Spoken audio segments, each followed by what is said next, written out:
Good morning. Yes, I'm looking at you right now, Chesh. I'm looking directly at you. I'm not looking at Ben. I'm looking at you. Can you see it? Can you see I mean, how I'm looking at the camera? that's fine How that as long works? as you don't say it's fine as long as you don't say the word penis. And he can. He can say whatever he wants because we have. He's allowed to, yeah. Look who we got here. Look who we have here. Heyo. Hello. Hey, Yo. I'm excited. So, just to let people know, we have a little bit of good news, a little bit of bad news. The good news is we have Benjamin Potts here. Curtis's, I hate to say the term ex-boyfriend. Not that the ex is good. That boyfriend part is disturbing. Kyle Curtis's other previous victim. Yeah, exactly. One of the many discarded victims. Yeah. I mean, and by the way, it's not the fact We've got here one of the dead bodies in the wake of Kyle Curtis. Yeah, nothing wrong with him being your boyfriend. Well, him being your boyfriend is the problem, right? But we, unfortunately, the way we are kind of streaming this today, we're not going to have call-ins. It's going to be the first call-in show that we've had. There's no call-ins. Well, we have one. We have Ben. Ben is the only call-in. But we are taking your guys' questions because he's going to do a ask. I guess it's ask Ben anything, right? Yeah. I think that our viewers will understand that we were unable to do call-in if we wanted to get Ben on screen. Yeah. It was so I think absolutely. they would. I think they would appreciate the sacrifices we've made for them. In that case. Yeah, I mean, would you rather call in and look at Ben? I can answer that for them. Exactly. He's been working on his tan. He's like, I want to show this, man. Y'all have to take charge of reading the questions though, because y'all are the tech people. So y'all just let me know what people are asking. And then we'll do that. I think Steve's in charge of the questions today. I'm just here to be a shit. I don't know. So if you can turn yourself up a little bit, maybe Ben. Your volume. Hopefully, yeah. I'm looking at the meter, and you're lower than us, so I'm sure other people will probably notice that as well. So we're going to be taking questions directly from the live chat, and if you're on Twitter, which is preferred, I'll be looking at hashtag NoBK in prison. So if you have questions, just put them out there, and then hashtag NoBK in prison. So we're just going to go for that. We already have people asking questions already. They haven't even started streaming barely yet. Well, they've been holding these inside, waiting for them. Oh, I'm sure you're going to get a lot. Probably. I think there were a lot of questions after your interview with Reds, and I think some of them got answered when I think it was a rum and coke that you came on to, and I think some people got to ask. I remember I asked a question because you had said something that I was like, wait, what? I had to double take that because you had said that Kyle had asked to put money directly from YouTube into your account or something, and I was like, what the fuck? He definitely did. Yeah. So I think the way we'll do this, we'll try to take one from the live chat, then one from the Twitters. Okay. Or just as they come up. Hey, Steve, you're the man with the plan. Whatever works. Yeah, I'm just making this shit up as I go along. We're in trouble. 99%. Chesh does 95% of the work anyways. I just show up. Now if I can just remember when she schedules me, because she doesn't schedule me much like she used to. Seems like a pattern. I just don't tell Steve when he's going live until 5 minutes beforehand, and I make Ben pick up the check at the end of the night. Exactly. Oh, okay. So let's just get started with the AMA. So first question to Ben. Oh, Ben, do you want to introduce yourself and kind of give a backstory to anybody who does? That would probably be a good idea. But just in case somebody tunes in. Yeah. I feel like everybody already knows me, my reputation. You're not that popular yet. No, I'm just kidding. To piggyback on something you said, Steve, is I even hate using anything with me and Kyle in the context of the word boyfriend. So I always stumble over that one. It's like, yes, I'm technically his ex, but just hearing boyfriend in context of Kyle in any sense. I'm his ex-partner, and I have the same feeling for different reasons and different connotations, but still, I get it, man. I empathize with you. Like I choke on it every time I say it, but for better or for worse, we do need labels here, and I am his ex. We were talking, I won't even say classifying it as dating for actually a year to the date, but it was 10 months of nonstop fighting, me figuring out that he was a narcissistic piece of shit, but I was too naive to see that, and then maybe 2 months of like paradise, if you even want to call it that. So it was a very unhealthy situation. But yeah, we dated for a year, and it was whenever this whole thing with the non sequiturs going on in the background. And then he just wouldn't leave me alone. And then it was actually a blessing in disguise, Steve, because I wouldn't have even known about that if you would just have, if you had honored my request to just move on. And then I came forward and I was able to testify and help you guys out. So I was happy to do it. Yeah, isn't that the greatest thing though? He doesn't honor people's requests like that, and it bites him in the ass. But shot in the foot. So. I am curious because I don't think we heard too much from you after the deposition. How was that? Was that fun? It was not fun at all. I was not looking forward to it. Just going back to before the deposition and coming out of the woodwork, and then obviously people thought that Steve and I knew each other way before we getting did. harassed, verifying that I was who I am, and then finding out that there's these documents in the court that have my name on it, and I'm like, oh my god. So having to get prepped for that deposition was absolutely hell, because I had just gotten out of hell, and then I had to relive it to get ready for this deposition. And so the last thing I ever wanted to do was go back through the year of my life that I'm trying to move on from and forget, and have to like scrub it and go to Greensboro, which is an hour away, in a monsoon that day and testify against because them. of course. Yeah, so I was traveling by myself in the rain. I was like, I'm not going to make it back. And then I get to where we're doing the deposition. I was already kind of tense because of the weather. And his lawyer, I mean, I don't have anything against Skyly Forrest, but she just caught me in a bad, because I'm like, I don't want to be here talking about this shit.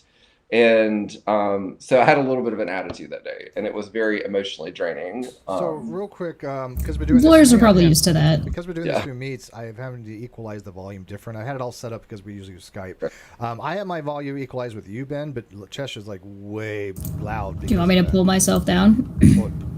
Pull it down. Yes, it's quite a bit. How about there? You're way up here. Is this better? Yes. Yes, that is better. Yeah, much better. Somebody in the chat did say that to tell Ben active addicts don't have relationships, they take hostages. Pretty much. I was a hostage. I was, So imagine it felt that way. So before we get to the questions, one thing I do, I've asked this before, but for the people that have came around, you and I never spoke until you contacted me. Like, I think it was on a Sunday or something, and you basically were like, hey, what's going on with this? And I'm Kyle's ex, blah blah blah. And yet there had been people out there saying that you and I had known each other for quite some long, and that we were planning all this before. And I'm like, no, I literally, when I told the court this is the first time you contacted me, that's the first time you ever contacted me. You had never contacted me prior when you were dating him. Well, you tried once. You tried twice on Twitter. But I didn't get it. The fact that, I guess, I mean, Unirocks or Cox, like I want to call him, his people are so on it that there was a moment back in December of the year prior that I tried to reach out to you on Twitter, because that was right whenever that like court case, and I was it was just me being petty, but he was in my house and would not get out, and I felt so helpless. He was sending me threats that I was going to come back to a destroyed house. He would not leave. I went up to my parents' house, and I'm like, what the fuck? And so I was just trying to reach out for any help that I can get to get him to just fucking leave, and get so pissed off. And so he definitely like verbally assaulted me after that, and had me take it down as soon as it went up. But I never actually heard from you. I think that's, and I felt bad for that. I felt really bad that he had done that. But it went so far as I had to even call his brother out in California to tell him to call his asshole brother and get him out of my fucking house. So it was like, I'm reaching out for anyone to help. You just describe that as being petty.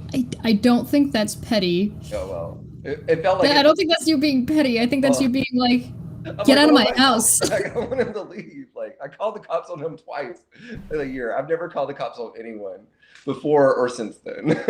So, oh my god. Yes. I don't know why I can't get this volume right, but I'm trying here. I'm trying to balance it out, but Chester's just always so damn loud. I don't know what it is. It's like she talks normally, and all of a sudden it just, like, you hear that 10% gain or something. It's weird. Oh, it's not me. I got that all turned off. I don't know what it is. All right, well, it is what it is. So how about we start asking him some questions? By the way, I guess I should say who it's from too, huh? All right, this one's from Adam. Adam asks, will Kyle get tased, or will they release the dogs? Why not both? Yeah, they're not usually exclusive. I guess it's according to how vicious are the dogs and how bad can they bite, which one I would hope for. I assume they mean police dogs. Yeah, so. I don't think they usually go take a dog with them when they execute a arrest warrant, though. I mean, it would be really funny if it was just a random pack of wild dogs that he came across. Like Game of Thrones style. Just completely unrelated to anything going on. It's just, well, wandering by. Well, how about this? Let me kind of piggyback on that. Do you think Kyle is the kind of guy that when the sheriffs do go to arrest him, which will happen, do you think he's the kind to arrest to resist arrest? Oh my god, taser dogs. Yes. I honestly, I don't think he is. Just knowing Kyle the way that I do, like I even had him escorted from my house. The first time I called the police on him, I was like, and it was after he pushed me up against a wall and like I was like afraid for my safety. And he's the same with everyone. He's just so charming. He's like if you didn't know it from somebody who's behind the scenes, you wouldn't believe he is the just psychopath that he is. He's an abuser. So, he's a straight up abuser. Whenever they come to find him, he'll just be grandiose and charming and just very compliant because it's that lofty like smirk on his face that I just fucking hate because it's like I know better. But he has to know he's going to be arrested again. So what is he? I mean, what's going through his mind? He's going to charm the police officer. Oh, hi, officer. Are you here to arrest me? He lives for the attention. So I think they're in a sick way. I think it also is feeding a very unhealthy part of his brain that even if he were to get arrested, he's still getting attention. Oh, no, I completely agree with that. That's how narcissists work. They want that attention, negative or otherwise, and he's willing to do anything to get it. But at the same token, I mean, he's sacrificing his freedom for this. And I know for a fact he did not have fun in prison. He may kind of, he talked about it and, no big deal. But I know he was scared shitless to go back.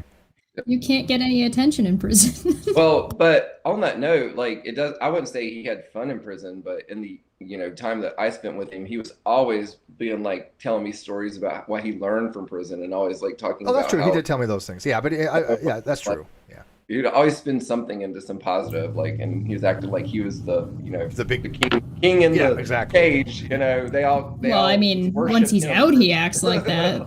Yeah, exactly. Yeah, I where nobody's there to call him on his bullshit. If I he's think it was a facade. I think that was completely a facade because I have talked to him in other times where he did not want to go back. Everything is a smokescreen with him. There is all facade. I don't honestly know the real Kyle Curtis, even though I dated him. I just know his behaviors and like there's his tendencies. I don't know who he is because everything's a facade for him.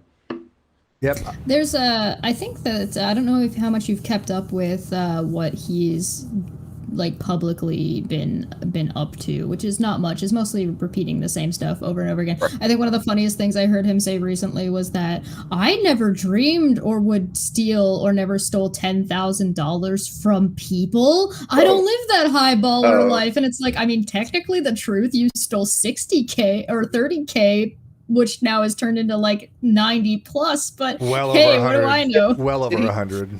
I do have a question. This is for my personal benefit. Like, did he ever admit that he actually set up that GoFundMe for his legal cases? Because he's telling me that some saint patron of his set that up. I don't think he set it up. I think it was set up for him, but I think that I would say the vast majority of people that donated was probably one or two people. Because, I mean, look at all the weird names. You'd have to coordinate that much effort to have people pay, put in these weird names. But I mean, it's possible. Don't get me wrong. It's probably like 2 or 3 people. But I think those main benefactors, yeah. The thing is like that GoFundMe has his name and has his location. As his mom's address. For him to get that money, even if somebody else set it up for him, still has to be verified through him. Yeah. Right. So, okay. So next question. And I'm probably going to miss some, so please forgive me. I'm not trying to. I'm just going through these. I see them. So please tag me if you do a question. Tag me or Chesh. Don't forget to like and subscribe. You can't literally smash the button. You can only touch it lightly. Remember? I can't really make his weirdo. I can't really make his thing bigger here because he's underneath the Judgement Call. I had to put him somewhere. So, sorry, Paul there, who's asking for make Ben's video bigger. Just put him over top of the Judgement Call. Ben is more important. All right, fine. There, good. I'm gonna make him huge here. There we go. Look at this. There you go. Is that better, guys? You guys can't see. We can't see it yet. Okay. I believe in you. All right, Steve. that's It's for okay. Paul. That's for Paul. All right, Goller Scummer says, has Ben heard about Kyle's new legal troubles? Oh, I did. If you're talking about the I think the plates. yes, Yeah. yeah, I found out through you, Steve. I know. Yes, you did. Like, Yes, you did. so even though I don't want to have any contact with that asshole, I keep up with him whenever I see you post stuff. And Oh I'm yeah, like, yeah. We talk. We gotta get talk that out frequently. of it. You're I one of the think best it's things that came out of this. funny We have a friendship now, and I like that. Right? I know. I think it's funny, yeah, that through this toxicity that is Kyle, we've got Ben and Steve over here who have become like comrades in arms We're over gonna start a it. support group we've been talking about. What did I- I say the other Kyle. day? Like two I was- exes that just like wake up and like, hey, you know what? you know having- what that asshole No, I'm did? kind of having depressed flashbacks. about I'm this having guy today. Yeah, PTSD. but fuck that guy. Fuck that guy. I So I read through the legal documentation. I was reading through all of the cases, and the chat voted for me to actually read through the text messages that you guys had submitted. And it has got to be the most adorable thing between the two of you that I have when we first read. started talking on Twitter, yeah, it was like I felt Oh, his it was so Well, it was cute. nice for me just to be able to vent, you know, to somebody just for that sheer fact alone, because like he knows Kyle, he had been affected by Kyle. So there was no judgment or no trying to see Kyle's like point of view or trying to play mediator or whatever. It's like, just let me tell you what this Understanding. asshole did. And you tell me so we can hate you even more. So it was like, It was so cute. And fun fact, you had to submit your communications to the court. And everybody's like, oh my God, look at all the stuff that's going to come out. I'm like, oh, not only did he submit that, I gave all my communications to the court, and I gave my entire Twitter history, like literally my entire Twitter history to my lawyer and said, have at it, do what you want with it. yeah, because you had to do that because I deleted mine. Yeah, so you had some issues. I'm like, I got you covered. So I gave that out to the court. And I was happy to do so. But all these people were like, oh, it's going to show all this conspiracy stuff between Steve and Ben. I'm like, okay. No. And it's gonna show all this stuff. Oh, it's just them being cute. It was Same. yeah, that's what it was. It was us comforting each other Sunday. basically. It was like it'll be okay, man. It'll be okay.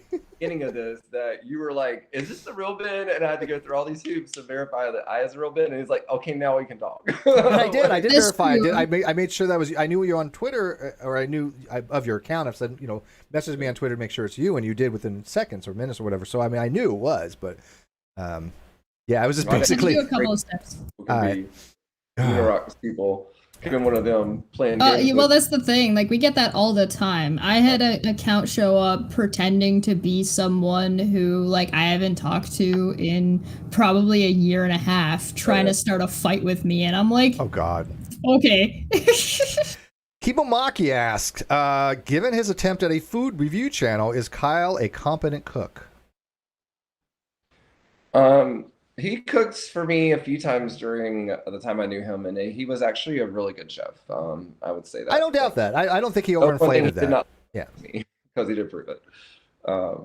But he apparently was like, before he went to prison the first time, he was working for a really well-known high-end restaurant out in like Salisbury area. So he promised to take me there, which he never did. So I can't speak for professionally speaking, but he did cook for me in my own kitchen several times, and he was very good at it. To be fair, he probably couldn't actually take you there, and even if you had gone, you would have had to pay for it. So Right. Oh, Well, I know. technically, Brother- I was paying Spoil for it. the, Yeah, technically, experience. I was kind of paying for it, just to say he was using my money. Well, no, because Well, no, actually, because he Kyle wasn't, 'cause wasn't he would paying for the dictate- dinners. Oh, that's right. Kyle wasn't Yeah. paying. Oh, yeah, he wasn't paying for the day. He made you pay a few Yeah, times. That's true. That's why he offered to link the YouTube money to my account to make up for all the times that I had to cover the tab. Like, he didn't pay for anything. He didn't pay for shit. Oh, case in point, just a little interesting story here.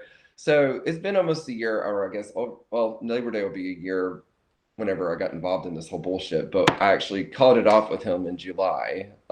So it is officially a year since I've been free of that asshole, and almost. And I went the other day, and so where I live in Charlotte. There's very little parking when you go out to the main strip. So I usually try to find pre-parking, but it was a really busy day, and I was meeting up with some friends for dinner. And so I was like, no, I'll just do the $5 parking thing. I do it all the time. and you can pay for it on the app or you can do it at the terminal. Well, somebody is blocking the terminal and on their phone. And I was like, fuck that. So I get on my phone and I'm starting to do it through the app. And then I walk into the place and I got distracted because I know everybody there. And I somehow forgot to push the confirmation to reserve my space. So I come out like an hour and a half later and I'm parked beside my friend and there's a boot on my car. And I'm like, oh shit. Oh, no. Like I didn't confirm my parking. And so there's a ticket on the window and I'm like, they don't usually like boot your car. They just give you a ticket. No, it was booted because there was 2 years prior, there were 4 tickets that Kyle had failed to tell me about. Oh man. So it was no. that's gotta suck. It was $360 to get my car back. Because you were letting him drive your car. He would drop me off because we would go to like the dog bar, which was across the street. He would drop me off with Thomas, and he could park the car. And he would, and like there was 4 tickets that I had to pay. Not only those, plus interest, plus now boot, and I'm like, I'm still paying for this motherfucker. This is fucking, I lost my shit. Oh my god, that sucks. That you have to year later, I'm still paying for his ass. I was like, so why was he driving around with somebody else's That's plates? rough. I have no idea. Unless it was somebody else's car. he I don't doesn't know, have but that's a still car. weird. We're gonna find out that car is stolen or some shit. It's gonna be hilarious. Oh, can you? I would love to see him on some YouTube video. I'm embarrassed that I ever let him drive my car. It was less like. Yeah. In relation to that, Introy Line said, I'm wondering if Kyle actually worked there. Never taken Ben, but boast about it. It's a narcissistic trait to lie about that. Oh, I worked at famous X, whilst never doing so. Right. Well, I mean, case in point, like he lied to me on the very first date. Like I didn't even know him, and we met up, and he said that he was living in an apartment in Greensboro, and that he was getting ready to move out. And that's what he told me too. Yep. That never got brought up because it wasn't real. He lived with his mom the whole time. Yeah, no, I know. He had told me the same thing. He told me he'd been living in Greensboro, and that his next door neighbor was some NASCAR race car driver, and Antonio Vendretti or whatever something. And that he was friends with Gloria Vanderbilt, or not Gloria Vanderbilt, so Vanderpump. Oh yeah, right. Mm-hmm. And that Carmen Electra was his friend. Oh yeah. Mm-hmm. I don't know if any of that was true. Well, apparently he said that his brother works for Beverly Hills Magazine, and that he kept telling me that was owned by Lisa Vanderpump. Lisa Vanderpump. Yeah, he told me the same thing. I love her. I don't have no idea how much of that was even true at this point. He had offered to take me out to California on 2 occasions, and we were going to get a meeting with Lisa Vanderpump because his brother knew her. I'm like, I mean, I know that his brother lives in California, and I know that he, is pretty well to do, but I have no indication that he even knows fucking these celebrities or whatever, that he works for Carmen Electra at one point. Yeah, that's what he told me too. Like, that they were friends. I wonder if Kyle has some kind of like need to lie because of an inferiority issue with his brother. I've wondered that at times too, like, but the more I know of Kyle, I just don't even fucking care to understand. I mean, yeah, fair enough. I'm just a passing thought. He's just a pathological liar. I mean, that's what narcissists do. They pathologically lie. And I think they convince themselves of their own lies. Demonic asks, can he get Chick-fil-A in prison? I'm sure because they're a religious-based company, so they probably do those prison things. Oh, Chick-fil-A for prisoners. Yeah, exactly. Pastors go do. Excuse me while I go Google this. I really do. I kid you not. I have never had a Chick-fil-A chicken sandwich. I really want one. I know there's one down here, so I recall having one. I hear they're really good though. Oh, they're amazing. And I've had other chicken sandwiches like the Southern Fried, and they're really good. Support me in that decision, and half of my gay friends do not. I just eat what I want. Like, right? I mean, shit. I mean, yeah. Fuck politics. If it's food, it's food. Chick-fil-A Archives Prison Fellowship. Okay. Prisonfellowship.org. So there's no PK in prison, but there is Chick-fil-A. There is Chick-fil-A. Okay. Prison Fellowship blog, Chick-fil-A, connecting families. Oh, could you bugger off? I'm not giving you money. Connecting families, Chick-fil-A employees bond over Angel Tree. What is this? Stories? What about us? Please tell me. Tell me what you are. Angel Tree. Justice Action Center. What the flippity flying foogle did I just find? I have no idea. We're gonna have to check into that more. That might be interesting. If we can't get BK to sponsor us one day, that's actually pretty cool. They mentioned Angel Tree because I grew up in church. So an Angel Tree at Christmas time was you pick, like, families would pick an underprivileged. Yeah. Which is, So I guess mean, that's like nice. an angel tree for prisoners. Like somebody's gonna pick Kyle's name off of a tree. Yeah, Secret Santa for prisoners, right? And go give him some Chick-fil-A in prison. Why not? Another question for Ben. This is a big one. This is actually a good one because I will go on record to say that I've chastised you you on this. The Tree Feeling has asked, did you end up getting a restraining order, or are you still thinking it over? So I actually went through the process of starting the restraining order process, and I was working on it, and there was a multifold situation here. I had gotten everything typed out, but you actually have to hand deliver it to the courthouse in downtown Charlotte.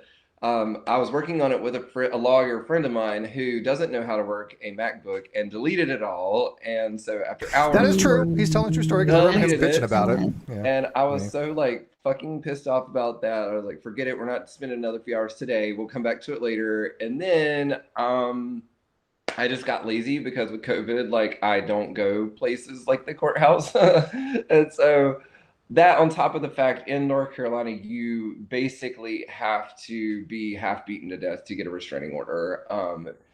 The best I could do is a do not contact, which I did, but I never heard back from them on that. So yeah, I would at least get a do not contact because here, I'll ask a question. Ready for this question? Yeah. Okay, hold on.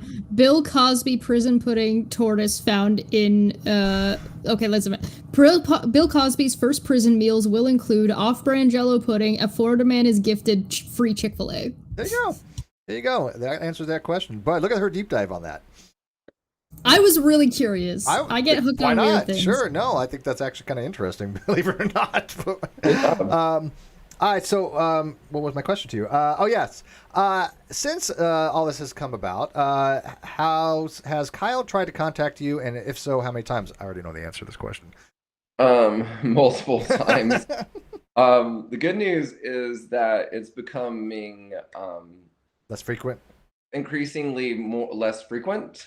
But I even got an email from him like 2 weeks ago, and it was like the headline. Like I was actually talking to one of my friends, and like I like just stopped mid sentence because I was on my phone, and she's like, "What happened?" And she was expecting me to say like somebody died. I was like, "I just got an email from Kyle," and like it's basically on the same level for me. I was like, I'm like a ghost, like my face goes white. And it was like the subject was like, just thinking about you, thought I'd say hello. And it was this stupid soliloquy about how I'm just sitting here thinking about some memory that he had about me. He's like, I'm just going to send this into the void of unreturned, no responses, because I don't even know if guilt you're trippy nonsense. No. But here's the thing, though, dude. If a guy did this to an ex-girlfriend, that guy would be vilified as fuck. I mean, and rightfully so. That's creepy fucking behavior. Why are not more people that know him calling him out for this type of behavior? I don't know. Well, I guess because he's really good at keeping it hidden until he has like a victim like me, and so like people. You can't be the only one, though, man. No offense. He's like this all his life, I'm sure. So he's had to do this in every relationship he's ever been in, probably. Well, that's actually kind of funny because going back to the whole deposition that I did, I was sassy and I was like, because I had an attitude. I was already on edge and stuff like that. And one of the things that Scotty Lee Forbes said to me was about she was trying to spin this narrative that the reason that I had come forward and I was testifying against him was because I was jealous over the fact that he was seeing somebody else. And I was like, I didn't know he was seeing somebody else.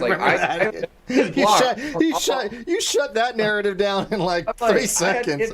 If he is seeing somebody else, I have no knowledge of it, then why is he messaging me still? And like, it didn't surprise me because, and I even said this, I was like, it doesn't surprise me because realistically speaking, I know that parasites have to have a host. So it doesn't surprise me that he's seeing somebody else, but why is he still like, I'm like, I don't even know like that he's seeing somebody else. And I'm definitely, and that's why I got so if he's seeing somebody else, he is 100% emotionally cheating on that person. Oh, absolutely. And that honestly was the most laughable narrative in this whole thing for me, just personally, was whenever, especially with Unicock and his group of people that were saying that I was jilted and I was jealous. I was like, I wasn't.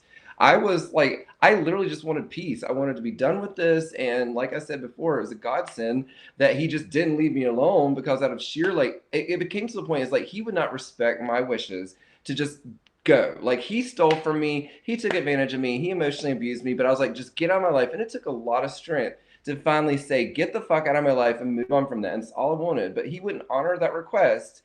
So at that point, it's like, no, I want vengeance now. And then whenever, thank God that you did. I'm all for that. That would have been a way better narrative to try to spin. That you were just making shit up because you were mad at Kyle for whatever reason, instead of saying that you were jealous. If they had gone like the mad route, I think they tried that route too a little bit. I think they did. Well, I was very cautious with the court and like going there because anything could be used against me. So I didn't want to give them any impression that I was like had personal motives for doing this. It was just the reality of the situation. But now that he has shown himself truly to be who he is, I will 100% say, if you can take it out of context, whatever. But I wanted him to get what was coming to him, to get in prison so he would leave me the fuck alone.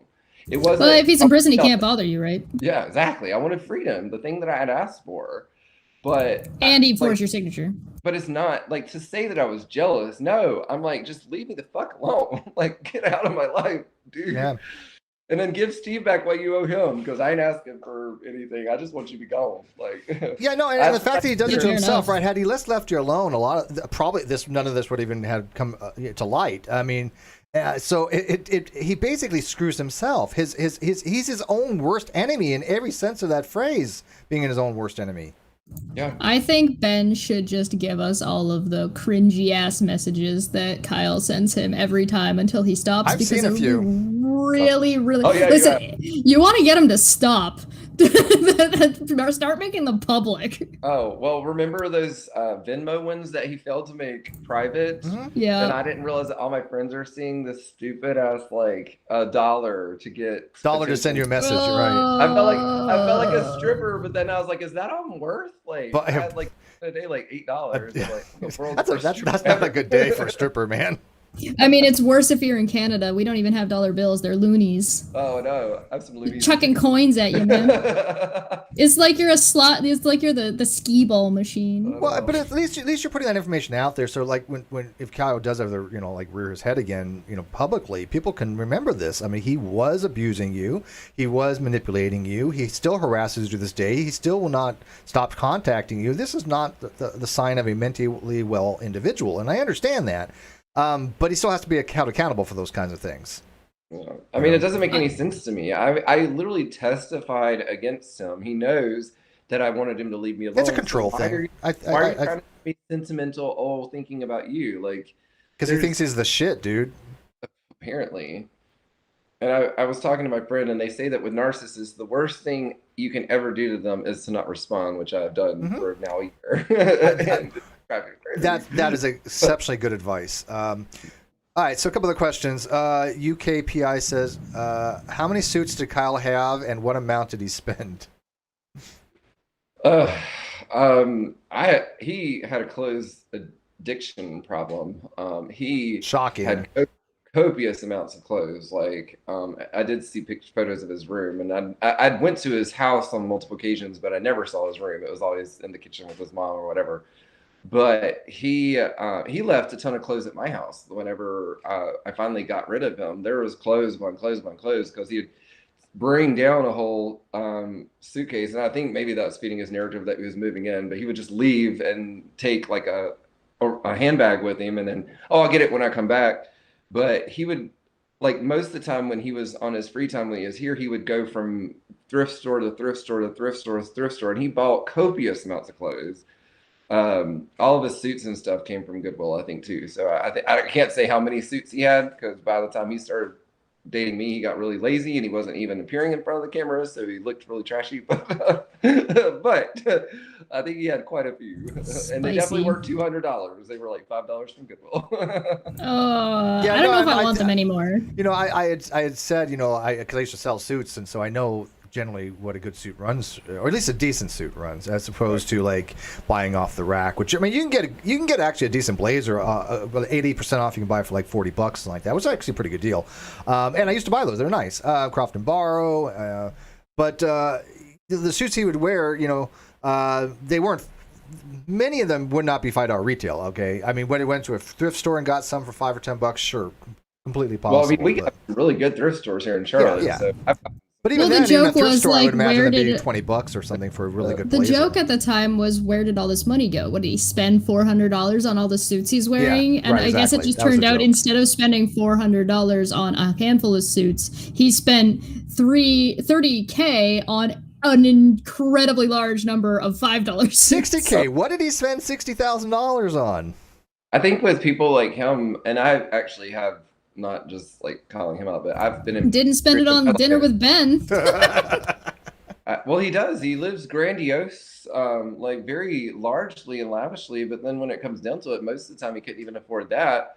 But I don't know. I don't think he, in my experience with him, he didn't have anything to show for that. Like I don't know where that money went to. Yeah. So like he just like pissed it away on nothing and basically was a poser. I guess I have no idea. Like it doesn't make sense to me because he did not live a lifestyle of someone who had $60,000 that was spending it, because he was taking advantage of me. He was taking advantage of other people in my life. His parents, you know, obviously he's living with them. He's taking the train, which is like $5, $6, $7 a trip down to Charlotte. So I was like, there's no rhyme or reason. And every time we would go out somewhere nice, I would be left footing the bills. So I'm like, I don't know where that money went to. Yeah, that honestly. seems odd that he made you flip the bill on that. I don't know. Frank I hate saying his last name because I don't know. McVoy? Yeah, McVoy. But I know Frank. I talk to him actually quite frequently. He says, all active addicts are their own worst enemies. My brain is not my friend. Yeah, and look, I get that, and I understand addiction. I've never been addicted to anything besides cigarettes, and yes, I fully admit nicotine is very addicting, and I miss it occasionally, but not very often, not as much as people think. But I understand the mindset. I've lived around drug addicts. I've seen what drug addicts do, and they all have similarities, very similar things. And yes, I've seen the signs, absolutely. But you know what? I don't have sympathy for them any longer. I don't have empathy. I used to. The only people I have sympathy and empathy for are the drug users that want to change, that want to kick the habit. And the ones that do, I have the utmost respect for. But not the ones that continue to use and harm people. I don't have it in me to have empathy for them. I just don't. Other drug users do, or ex-drug users do, and I understand. And I've talked to Frank. I've talked to other ex-addicts that say, look, you know, I would like Kyle to get help, and I would like, you know, him to change his life. I'm not that kind of person. Does that make sense? I mean, it would be nice, but that's not anybody's responsibility that anybody else has to care about except for Kyle. So yeah, well, I actually will amend my statement earlier. That would be the only thing that I would, in my suspicions, that the money could have went to, because he definitely had a drug problem, but he was trying very hard to hide it from me.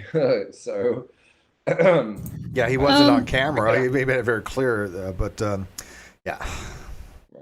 Right. Yeah, there's like the thing is like there's so much between what was the truth, what wasn't the truth, what was being hidden, what wasn't being hidden, like nobody's really. It's gonna take a long time before anybody actually finds out anything that's actually been going on, even though you were with him, even though he would not leave your house, which is so weird. That's so weird. Well. I have holes punched in the door of one of my bedrooms that he was behind the door, and I could not get him out. And I was so furious. I was like, "Get the fuck out of my house!" And like, that's not me. Like, I don't punch holes in doors. Nobody knows how to push your buttons. I'm like, I didn't Plus know when you're desperate. like what to do, and I was like, "Get out of my house!" And he would not leave, and he was on the other side of the door doing drugs. And I left. I left to go out. But I think you make a point that he had brought clothes over and things of that nature. He was trying to make it very, you know, a narrative that he was living with you. Fun fact for the people that he was have probably not been paying trying to attention, move in and put not. you in a position where where you couldn't kick him out. That could be as well. Absolutely. It's like a subtle thing where you start moving your stuff in, and then suddenly well, they would have asked Ben, you know, if he wasn't living there, why do you have all his clothes over there? Why do you have a toothbrush over there? Why do you have his, you know, his own drawer? These kind of questions are people. And I was so naive. I didn't know that there was that narrative going on in the background, and I was just trying to make a very toxic relationship work. And little did I know that maybe the reason he's leaving clothes here is because he has some other thing that he's going to try and prove that he was a resident here. I was like, it was very manipulative. I mean, that's something yeah, that I've seen toxic people do before when they don't have a stable relationship and they try to force that stability on the other person. They try and force compliance by doing things and invading personal spaces of other people. It's like if it's not always a toxic person doing this. Sometimes it's just something that happens when you live together. That somebody will invade your personal space when you don't want them to be in your personal space, like when you're mad or whatever. But it's a very cruel, manipulative, and almost deceptive thing to do when you invade somebody's space like that. Like you're mad at them and you want them to leave you alone and they refuse to respect that. And it goes that step further when you're in just like sometimes people just do it by accident. It's not always a toxic mess, but when you're in a situation that's already escalated to that, and he's subtly like, oh, here, I brought some of my cooking things. I'm going to cook you something. And then he just leaves it there. And, oh, yeah, no, I brought my clothes. Oh, I just happened to stay late. I'll just crash here. And, and then suddenly that's the every day. And then suddenly he lives there now. And, well, what do you do? Right. Yeah. And we had that talk multiple times. I'm like, this is just isn't normal. Like, normally, if even if I'm not upset with the person that I'm dating, if I just need my space, I should have the right to be like, can you leave? Can you go across town to your house? Or can you just hop on a train and go the fuck back to where you live? But he would never respect that. It's like, I'm like, it's like, I don't even have the right to tell you, I don't want you here right now. Yeah, it's a control. That's such a control thing. And it wouldn't even try to be like, it wasn't even supposed to be offensive or aggressive, but he would make it that way because he would build me up to a point where it's like, well, now I'm demanding that you leave, and now I'm the one with the problem. I was like, no, I just want you to go home. Right, then it flips it around. Yeah, that's classic. That's super classic. And it comes to the point where, besides just the disrespect and the gaslighting of like ramping you up and then being like, well, why are you yelling? Well, oh, gee, I don't know. Oh. Yeah. Why am I mad? Because you weren't hearing me before, so I'm going to try a different pitch. I've actually had this conversation with people I've played video games with because in some games I'm the shot caller because I'm the one who knows the game the best. But after the first game, my friends will stop listening to me. Like they will not hear the words I'm saying. And so I'll start yelling at them. Sometimes I just don't. I go, hey, look out for this. Hey, after this, go here. Hey, after this, go here.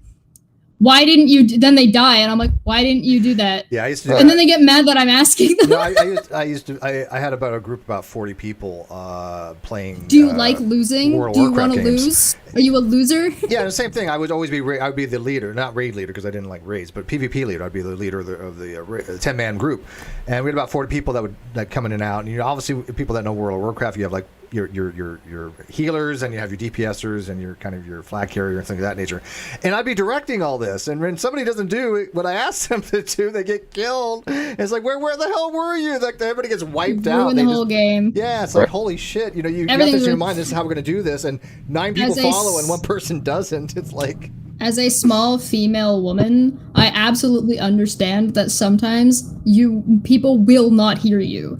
And it's not something on purpose. They just will not hear you, especially when there's a bunch of men around. The men will be talking and then you'll say something and then they'll just steamroll and you can be in the middle of a sentence and they'll just steamroll right over top of you. I'm and sorry, it's just like, hey, Ben, you just have was to. The woman talking? I couldn't hear. Right? You just have to yell sometimes. And it's just the way it is. All right, so let's get some more questions. I don't quite understand this one, but I'll attempt to ask it from Exploratory Minds.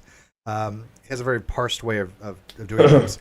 Question for Ben. I'm trying to do this. Question for Ben, and maybe all having witnessed and experienced a person like Kyle and seeing how much social platforms are abused by them to drive more ego tripping, what, in your opinion, can be done by those networks to mitigate such traps, aside from the so-called in real life aspects of reality? I think is a big part of narcissist problem today with social networks. I think he's going to ask, how do I don't know why the platforms would care, but maybe more how do we as people that we see these types of behaviors from narcissists, such as Kyle, how do we go about dealing with that? Yeah, I think there's supposed to be a comma after all. So he's asking Ben, but also asking me and Steve.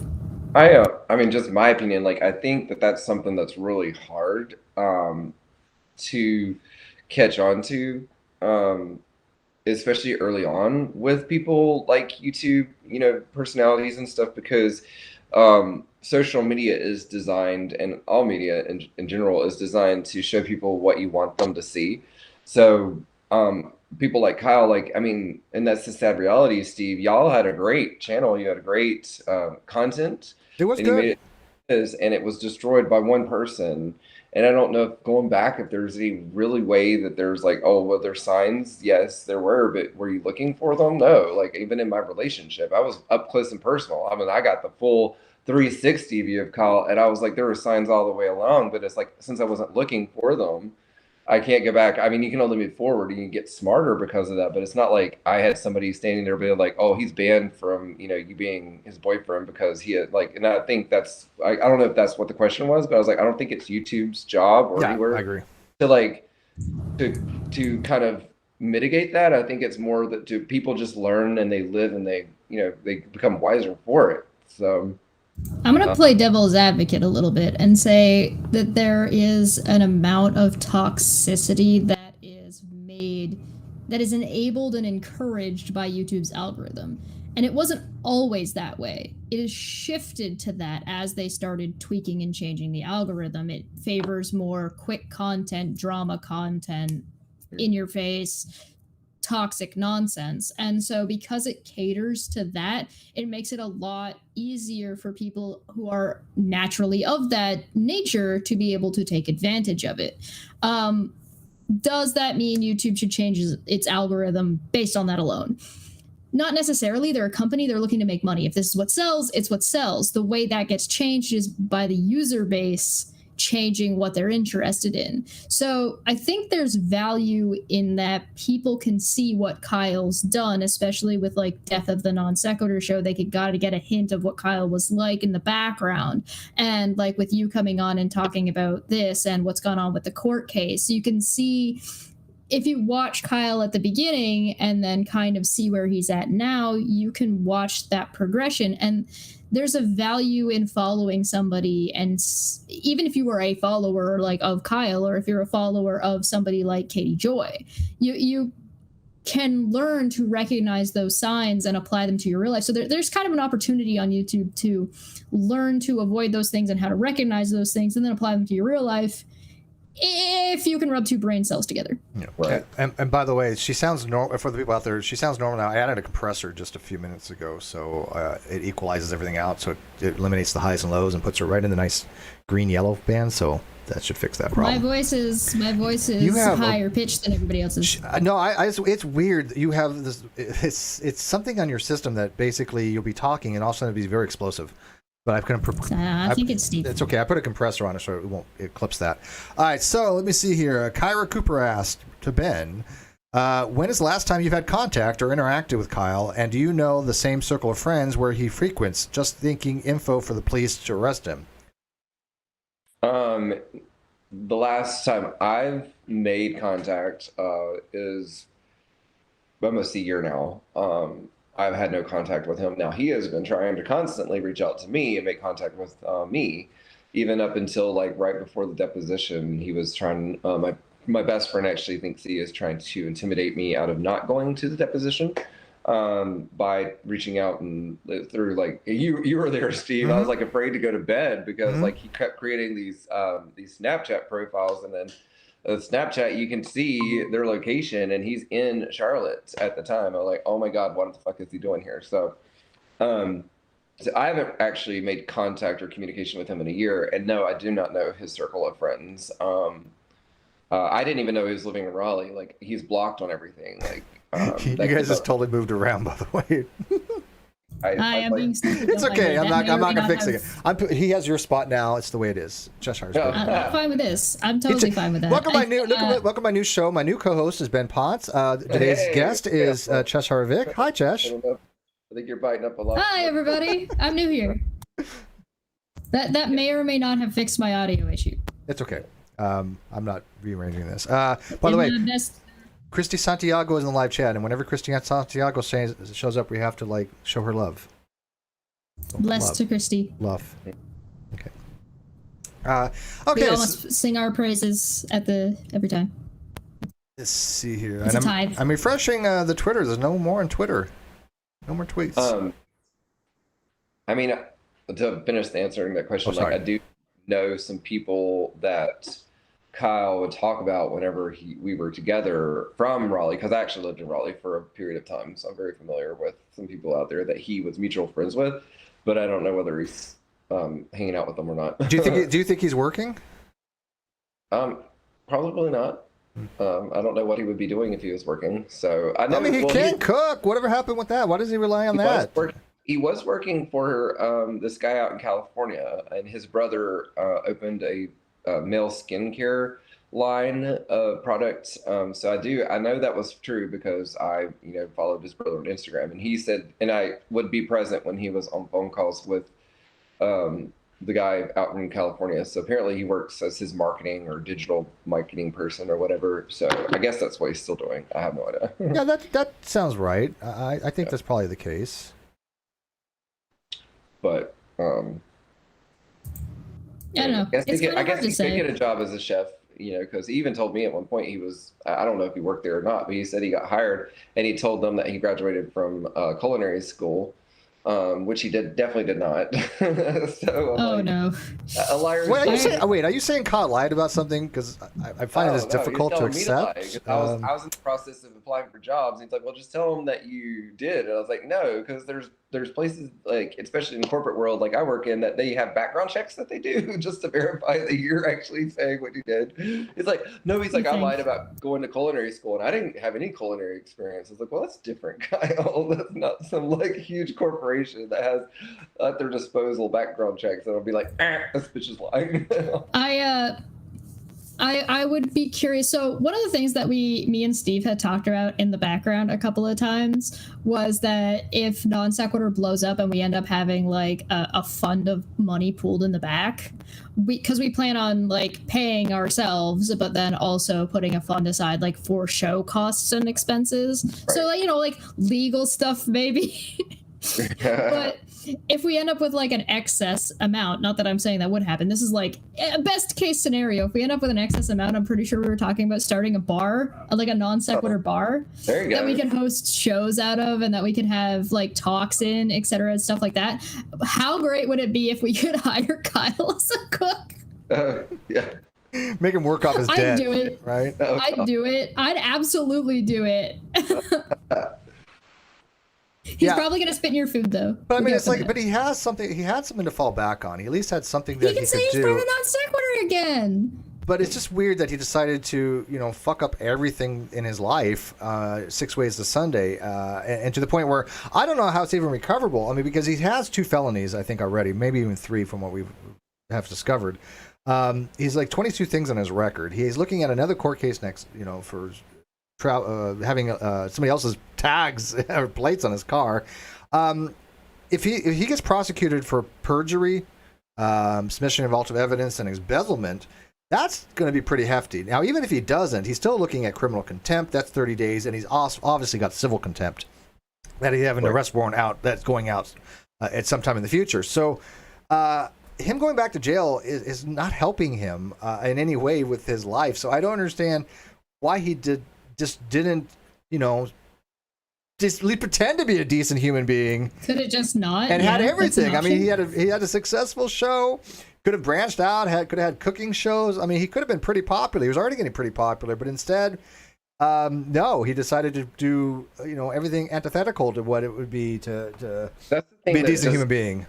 Goes back to what I said. Like I can't even begin to understand the mind of Kyle or who the real Kyle is, because like even the fact that it's gone to this extreme with everything, like whenever we first started dating, that was right around the time that this whole conflict with the show came up, and like that was his thing. But all I knew was what he was feeding me, and he was over YouTube. He was over it. He didn't want to do it anymore. And so like, why are you now so wrapped up in a court case? Like, just then walk away, just give the channel to Steve. It didn't make any sense. I was like, so you're literally professing something to me that's the total opposite, and it consumed him behind the scenes. Like he probably still is. Probably still does. I mean, he knows now he's going back to jail. Yeah, I'm sure he knows. So I had kind of a bit of a hint about the way Kyle was, in that if it was about him, he would watch it. Do you know what I mean? If it involved him, he would look at it in some way. Oh, yeah. And so I started something that I called the meme train, which is just a bunch of memes about Kyle fucking over Steve in the Non Sequitur show, because I thought if he was going to listen to anything, it was going to be people talking about him. So I figured the best way to condense that information telling him that he fucked up was a bunch of people making memes about him. And there was quite a few. There was a lot. I think if one thing him and you and Cox have in common is that that any attention is good attention. Oh yeah, that's exactly. There's certain people out there that thrive on negative attention. They're getting responses, so that feeds that need to have attention. Like, absolutely. Fuck being a good person. Fuck telling the truth. Fuck actually having some legitimate, solid content for people to listen to. No, you're just getting people to respond to you. So that in itself is feeding a very unhealthy, toxic level of narcissism. But there is a crowd for that, and they do cultivate that type of crowd. I mean, unfortunately, because narcissists exist, there are people they can manipulate, and there are people out there that don't give a shit about the truth. All they want is a good story. And negative attention to them is attention. They can't get positive attention. Who the hell would ever say, hey, we're having this subject on, and we need an expert, let's contact Unirock? I mean, it just never happens, right? I mean, so I mean, they have to get it some other way, and because of negative attention. We're having a conversation about how to make my stream look like complete garbage with that too many thing filters. for me, especially in context of Kyle, is how he got there. Because not only did he get with me, like he took advantage of me as a person who would. I mean, I'm not gonna say I'm a good person, but like I don't have like a ulterior motive for things. I just wanted. Just a genuine relationship, and knew very early on that something was off, and then got under his spell and his manipulation. Not only that, but then also like YouTube. Like I'm saddened by the amount of people that were like, affected by him having some voice for the gay community. It's like, no, you're actually a horrible person. So I would never ever want to watch one of those videos where he's helping fight homophobia and helping, like, even with men. Like, I love him, and I was like, and he was affected by that because he was very indebted to Kyle for helping him in a lot of ways. Like, no, he's a piece of shit, honestly, and it's sad because now you've taken advantage of a whole community of people to get to where now just anything that you say gets you attention. But the way you got about that was taking advantage of innocent minds and other people's emotions, and that fucking sucks. Yeah, Kyle can no longer be a voice for the gay community. That would be, well, that's one of the things that why I'm surprised that some of the people who were supporting him haven't said anything about this, like haven't said anything against him when they worked with him so much to try and help support the gay community, to kind of distance themselves and be like, hey, listen, no, this is bad. It's more of like, oh, let's just brush this under the rug and act like it never happened. Fuck the people that were screwed over by this guy. We're not going to help them out because, I don't know, they're not gay enough, I guess. So we're going to throw this all under the rug and just be like, well, we're just so helpful to everybody and supporting all of the gay people, and but meanwhile, it's backwards. Yeah, I don't like. I mean, there was a certain level of embarrassment by it too. Like, I mean, that's fair. Whenever I had to relive this, like, it was like, I don't want to do this. First of all, because I don't want to relive this hell that I was in, but also it's embarrassing to watch how naive and how. But then I had friends in my life that were really like, no, Ben, you're actually really strong. Yeah, like, yeah. No, don't think for a second that you're there's not. A level of strength in these messages between you and Kyle that I would not even have expected as your best friend. So she's like, it's a learning experience, but there is a little bit of like a humbling aspect in the fact that I don't want to go and be like, yes, I was dumb in that scenario, and I'll let Kyle have free reign over me and wasn't smart enough to see what he was doing all along. So well, I get that. and I get that. Yeah, trust me. I mean, I don't think I was ever dumb. I mean, my regret was I gave him too much creative control. I regret that, obviously, looking in hindsight. But I thought he was a creative person, and I thought that I could trust him. But as soon as I was like, hey, what the hell's going on here? There's some missing funds, it seems, here. You're telling me you spent all the money because you lost your job. You're waiting to get another job. Is a creative person. He's just not. Yeah, no, he's very creative. But I mean, like I said, he had told me he lost his job. He had to use all the Patreon money, and I said, okay, that's fine. He says he's like, I have other money coming in, blah blah blah. Okay, that's fine. Then it became, oh, we have an AdSense now, but I can't get to the AdSense. Okay, that's fine. I'm like, okay, can you show me the books? And he's just like, my accountant has all that. The tax guy has all that. The CPA has that. I'm like, well, who the hell is that? Didn't Kyle's CPA come into chat one of the streams the original to be like, hey, I was the to. person that Kyle asked. Yeah. I told him no. Yes, and I don't know if Ben knows her, but she had told me that he had, again, this is what she had told me, that Kyle had borrowed $3,000 from her and did not pay her back. That's why she had turned him down to even do anything about CPA. But this was at the very early on. This is like, I think when we first got monetized, and he was telling me he has a CPA. He might have, to give benefit of the doubt, he might have met her, but that didn't transpire. That doesn't surprise me, but I would be shocked if he ever had a CPA. It was probably some friend of his. Yeah, no, it wasn't his CPA. It was somebody he had known, I guess. But she was never a CPA for him, or especially for the non sequitur. Like the fact that he had a lawyer for so long, I was like, no, he never had a lawyer until he got Scotty Lee Forbes. No, he had friends that were helping him, but he did not. Oh, gee, I wonder who. Okay, I have a question to ask. So, and then we'll get to some other question. But what do you think about the people that donated to Kyle's GoFundMe to get a lawyer? How do you think they should feel?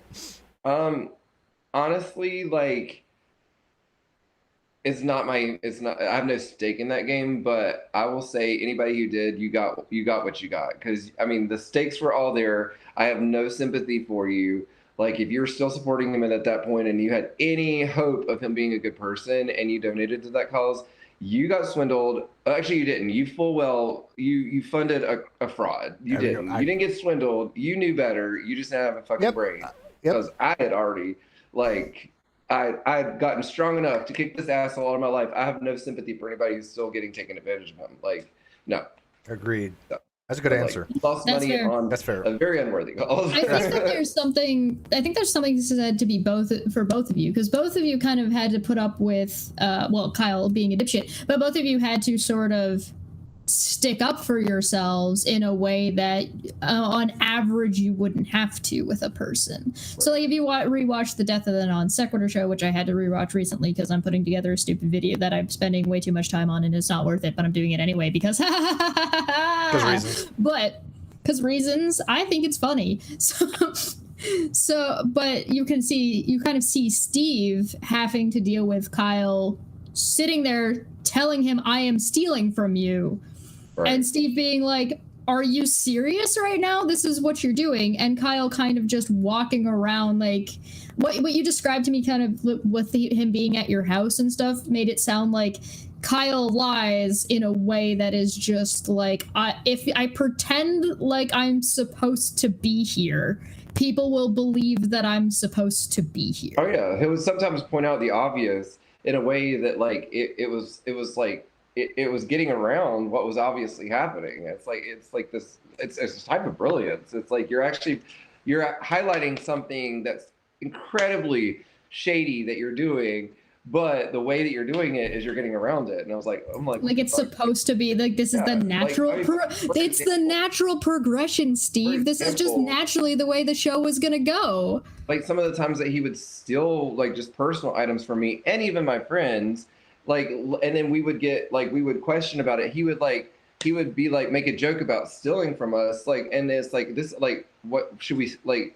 smack you or should we like it's almost like he brushes it off in this like cocky humor, and I'm like, wait, what? That's a question on our mind that we've been. It's actually horrible. Yeah. To try and diffuse what it is you're thinking and make you do a double take. Are you admitting faults, or are you just? This isn't yet.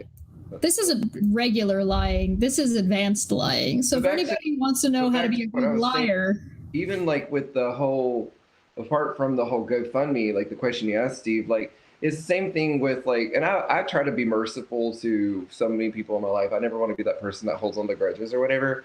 And I don't even do the whole, YouTube thing, so I can't speak for that. But the people that would support him, even after like all this had come to light, and just adamantly just be in his corner, like even now I would have trouble like accepting them. Like, oh, I'm sorry, like, I was wrong. Like, yes, thank you for saying that, but go fuck yourself. Yeah. Because like I would have more respect for you if back in the day, whenever you didn't have all the facts, you were saying, well, I don't have enough to know because this is not my stake. Instead of like saying that one person's right who's coming against somebody who has all the facts. And progressively looking more and more like Kyle's castle was crumbling and they're still like out there like shooting the battle on his behalf. And I was like, no, go fuck yourself. Like, thank you for your Yeah, apology, there's but like I don't want, yeah, I don't there's a want those line between. Oh, sorry. fans in my corner. I don't. There's a line between like, oh, you're making these arguments because this is what you believe, and then there's another point where you're not making arguments and you're just harassing somebody who actually does know what's going on. Yeah, or blind allegiance. Yeah, well, you got to remember that Right. I would say that the vast majority, I mean, absolutely vast majority, nobody ever gave a shit about Kyle at a certain point. I mean, maybe initially there were some people that were in that go Kyle, and I admit that, but there got to a point where it's just unsustainable any longer. At that point, it was just fuck Steve crowd. They would do anything to try to harm me, to harass me. It wasn't a matter of supporting Kyle. It was, oh, Kyle did something bad to Steve, therefore we will, support him. Oh, and they've said that before. They've actually explained that exact concept over on Tudor's channel. Right. Yeah. Well, that's the thing that people like Kyle will never have is any depth or any genuine type of validity in what they do. And so, if anything, Steve, if you I hope you get recompense for what he took from you. But if anything, you can walk away saying that you have the exact opposite. You have a validity. And oh, I had my held super high, dude. I feel like I have been vindicated across the board multiple times over on multiple different things on multiple different subjects. That at the very beginning, I'm like, this is the way it is. This is the facts. It's the truth. Believe it. Don't believe it. I have evidence galore that has supported everything from day one. And so, yeah, I have absolutely. I look. I think that in the long run, this will all be hopefully beneficial and such that when people look back and they say, look. You want to go to a channel that has ethics, go to Steve's channel, Non Sequitur Show channel, and things of that nature, because they can see that we've been right all along. And that they look at these other channels who pretend to be right, but as I have pointed out on Twitter today, con men tend to focus on certain hits that they get and ignore all the misses, right? And it's a game that they play to try and manipulate people. It's like, oh, look, I got this one thing right, which is usually accidental, right? Yeah, luck of the draw. When you throw the spaghetti at the wall to see if the noodles are cooked and they're not quite ready, but one of them was. Somebody asked me the other day because they're like, "Oh, do you feel relieved because of the whole arrest warrant that's now been issued?" And like, "Yay, you won!" And I was like, "Actually, I won long ago, like because I did not become a Kyle because I had a very transparent conversation with somebody once, and I was talking about how it is very common for people, especially empaths like me, who go through narcissistic relationships and they come out of it to become a narcissist themselves because of the emotional toll or just damage that it does to them. I was like, no, I will never become a Kyle. He's out of my life. I am relieved in the fact that maybe he can leave me the fuck alone if he's in prison, but that's not a win for me. I've already won. Like I'm free of him. So, it's like I want him to get what he deserves, but it's not me winning in that moment. It's that he needs to get what he deserves. Like I've already won. Well, that's a great. That goes into our question leading up here. Philosophy. Yeah. So somebody had asked Ben, what kind of maximum punishment would you like Kyle to get for all of his stupid behavior? Good question. Somebody also asked why are we interviewing Superman? I'm not Superman. People should ask. You should go into acting. I don't know why you don't. But anyways, to that question, what do you think you should get? There is a part of me that honestly. As much as I have so many reasons to despise him, there is a part of me that feels sorry for Kyle, and it's exactly for that reason, is that I don't know what it's like not to have any depth or a stitch of honestness inside of me. And so I feel like he's pretty dead inside, even though he will never admit to that. So with punishment, that's not mine to deal out. I want him to be locked up just so he can stop contacting me, so I can live my life in peace.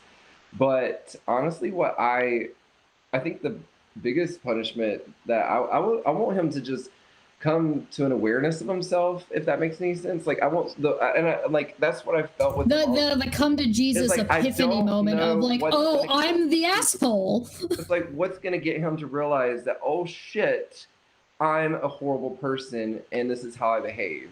I don't think even prison, I don't care if he spends like a year to 2 years or how many years, I don't know if that's going to do it. I don't know what that trigger is. I don't, and I think honestly, I think it's going to take him losing a lot more than his freedom for that. And that's just my assessment. No, I think you're absolutely right on that. I think there's something to be said for when you're in a relationship with somebody who you earnestly care about, which you cared about Kyle, that when that relationship ends or becomes toxic, so toxic for one person that they have no choice but to drop it and go, when you're put in that position where it's like, listen, I care about you, I don't want this to be the way it is, but I can't be here, I can't destroy myself over you, over your behavior that you could just change, you could just not that it's easy, but it's something that you could do. I think there's a part of anybody who's ever been in that kind of relationship that all they really want is to have that other person understand and acknowledge what they've done to you. Right. Yeah. And I think that's all most people, and what you're talking about sounds to me like you want him to have that realization of what he's done to people and understand what that means and have that realization, and whether or not that'll happen and whether or not it's jail that takes him to understand that is a totally different thing. But that sounds to me what you're asking for. Yeah, because for me, just as a person, I know that I have a very high pain tolerance. Like, I can take a lot of pain, and I'm also a daredevil, so, you know, whatever. But aside from that, like, the biggest thing that hurts me more than any punishment is guilt. And it's self-inflicted. It's honestly whenever I feel guilty for something that I've done and I feel like I'm a piece of shit. And I was like, I don't know if Kyle will ever be made to feel that. So my answer is whatever will make him feel that guilt inside, whatever it takes. Like, that's ultimately what I want. Okay, so that I agree, but that yeah. Here's my opinion on this, and I really hate to You're say in a it. relationship with him, Steve. My relationship with Kyle, not that kind of relationship. But here's the thing. This is why I don't think that it can ever happen. In order to have that happen, it requires having a conscience. And I think that Kyle is lacking one. And I don't think you can just develop one. I mean, there might be possible, but yeah, it's and I mean that maybe somebody from Chick-fil-A will pray over him hard enough when he gets it in prison. But here's the thing. A miracle will happen. I don't know enough about psychology to know if somebody can actually develop a conscience as over time. I think that people are born either having the ability and not having the ability. And I think that when you become a sociopath or psychopath, which I do put him more than sociopath, I don't think that you can just grow a conscience. Like, you think you can fake it, you can emulate it. I could be wrong on that, but I don't know. I can answer that, because a lot of that has to do with whether or not you are a psychopath or a sociopath. If you're a sociopath, it means that you were born with the ability, but it's been severed by it's been severed by something. Yeah, something but you still lack the empathy because you have the ability not to. It's just you have whatever environmental. It's okay. I'll wait. Let me know when you're done. It's that you had the ability, and that connection between point A and point B, it has been severed. Sometimes it's trauma, sometimes it's whatever it may be. That connection can be regrown. You can get that back.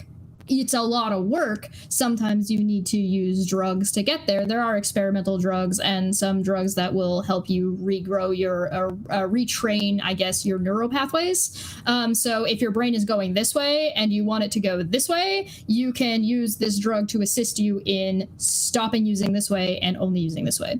So it's a lot of work. You can regrow your conscience, if you want to call it that, or kind of regrow that connection if you're a sociopath. If you're a psychopath, you don't have it. You're born without it. You do not know. You can learn about it. You can gain an understanding about it, but it's just not something that you have access to. Yeah, I agree with that. So I don't know where you'd want to put Kyle in one of those two. Was he born this way, or can we get Kyle's mom on to chat with us? Yeah, and that's the problem, right? I mean, he definitely falls in one or two of the categories, right? But which one it is, I don't know. But I do very much believe that in most cases, if you're not born with the ability to have empathy and you're not born with a conscience, I don't think you can really actually get one later on. And I think that's the problem. So I don't think he's ever going to realize his I'm issues. Definitely not as studied up on it as you are. I'm not either, so. But just from like personal encounters and just experience with Kyle, one of the things that I found interesting is that he was very hypocritical in the fact that he could he could call people out for doing things that are the exact thing that he does. Like he was Takes one to know one. I know. It's like, are you looking in the mirror right now, or are you just coming at this person for being, in his words, a psychopath or just like crazy? And I'm like, so he does have an awareness of it. Yeah, Are but you awareness. born a Kyle, or do you become a Kyle? Ooh, Yeah. are you born a Kyle? Be careful. We do have a super chat. Actually, this is our first super chat today. Yay! Helios for $10, $5.75. He says, question for Ben and Steve. I have heard you both call this a learning moment, but what did you learn from this? Was it a personal realization about yourself, or was it more how you identify future Kyles? I'll let you go first. I would say both. I think it's a growth in both directions. Like for me, on just a personal level, having personal interactions with Kyle and a relationship, whatever context, even though I despise it coming out of my mouth to say the word boyfriend and him in the same sentence now.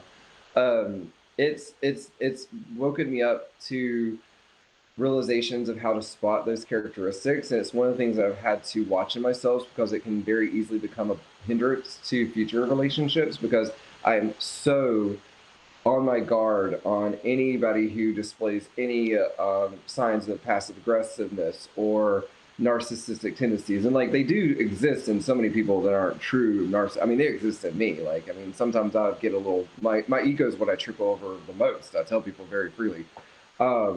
So I have to like learn how to know the signs, but also not have such a guard up that I'm blocking any chance of happiness or not letting other people have a chance.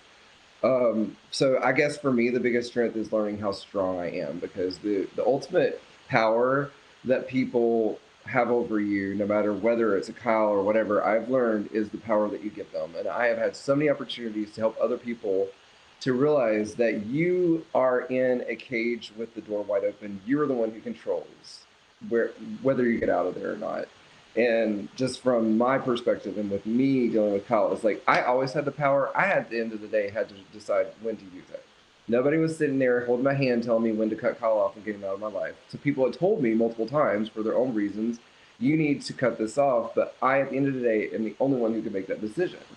And so I think for me, the biggest part of growth is in myself, and that's not towards other people. I try not to use it as a lesson towards other people, because Kyle is who he is. He's an individual, and it's not fair of me to use that against other people. Yes, there are traits that other people have, but they're still other people. They're not Kyle. But I know who I am now. That's fair. Yeah, I don't think I had too much of a personal revelation per se, or realization, because I knew how to spot these people. You can tell. Yeah, I've learned how to spot the Kyles a long time ago. Matter of fact, I mean, I did, and I left people because of that. I mean, people on the internet, I was like, these are just shitty people I want nothing to do with. What it did teach me, though, not to give so much control over to somebody. I regret that. I mean, it just, I should have never given him in a position where he just had control over so much. Yeah. So I would have. I take familial senses out of that one. Yeah. Anomalous I've known families that fall apart over business. And by the way, there's a premiere going on right now, but I'll send people over there afterwards. And your favorite person, Kyle, is actually being spoken about. A lot of people are going, who is Kyle? But the people that do know Kyle, like they're saying this. I'm looking at the chat live chat. They're going, oh, you guys are about to find out. They're like, he was a misguided. Oh, no. One person said Kyle was a misguided fool. Anomalous Insect says, I'm not Superman. Sounds like something that Clark Kent would say. Yeah. Where's your glasses? Yeah. Do you ever wear a superhero costume? Steve. What? I'm not. What? I'm not. Have you? I've seen your cartoon costume. What kind of costume? Doesn't she have a goblin costume for a cartoon? Oh, she wears all kinds of stuff. Oh, yeah. my little goblin. Oh.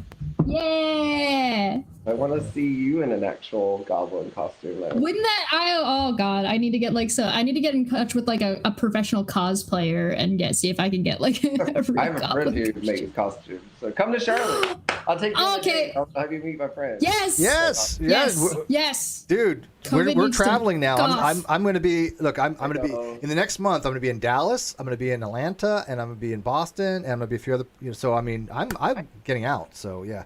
You're over to Charlotte. You owe me a drink. I might end up in, dude. If Kyle goes to prison or jail, I might just show up just to take a picture of him in prison if I can figure out how to do it. Like, I don't know if you're allowed to do that, but if I could legally, I would go and visit him and just sit on the other end of the screen and eat the Burger King. Can I crash on your couch? Yes, you can. I promise I won't leave my clothes there on purpose. One person has said. All my girlfriends sleep in the. One person has said in the other video that's playing, Kyle is really crazy. We're like, oh, you have no idea.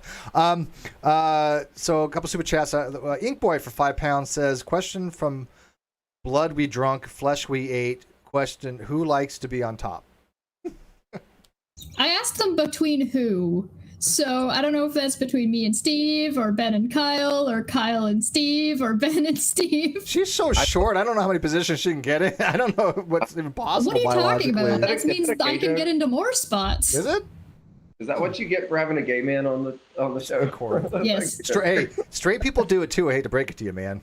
It's also true. Yes. Goblins, I don't know how it works, but what? Unicorn for $10 says, another super chat. Hi Ben, I hope the nest for you in life. Oh, I think she means I hope the best for you in life. Oh, yes. she's so sweet. She is. I love her. She adores you. Present 99, £5. Exactly when this started, I got a call, and now I'm here.